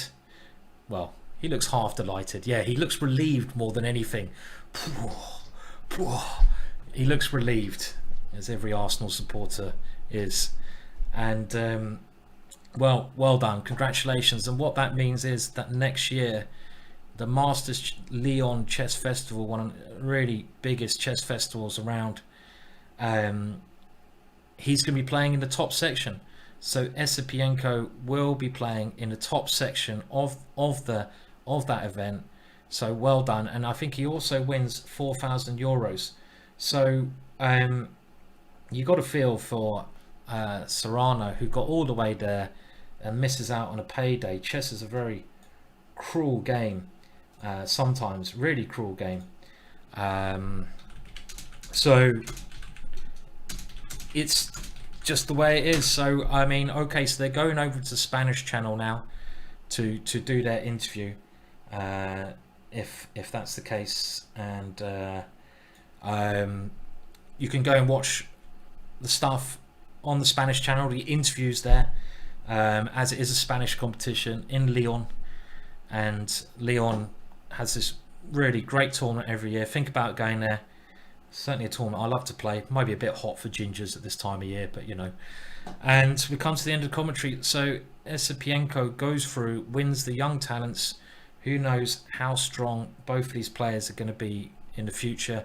Obviously real talents, and it's yeah, well, thank you guys. There's not much more I'm going to say. I'm going to put you onto some little adverts and we're going to raid someone, so stay with us. I can't actually post links into the chat for the Spanish channel. I'm sure you guys can find it, you know. Chess, you'll find it. You'll be able to find it as easy as me. Google is your friend.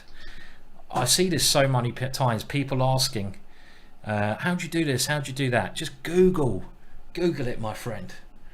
And I'm going to raid someone now, so thank you so much everyone for staying here. And we're going to do a nice little raid, make someone's day. And cheers everyone for coming in. Hope you enjoyed the commentary, and I'll be back again hopefully in the future, as long as I don't get the sack. Haven't got the sack yet, which is good, you know, but who knows. Cheers, have a great weekend, and see you all soon. So oh, I can't raid.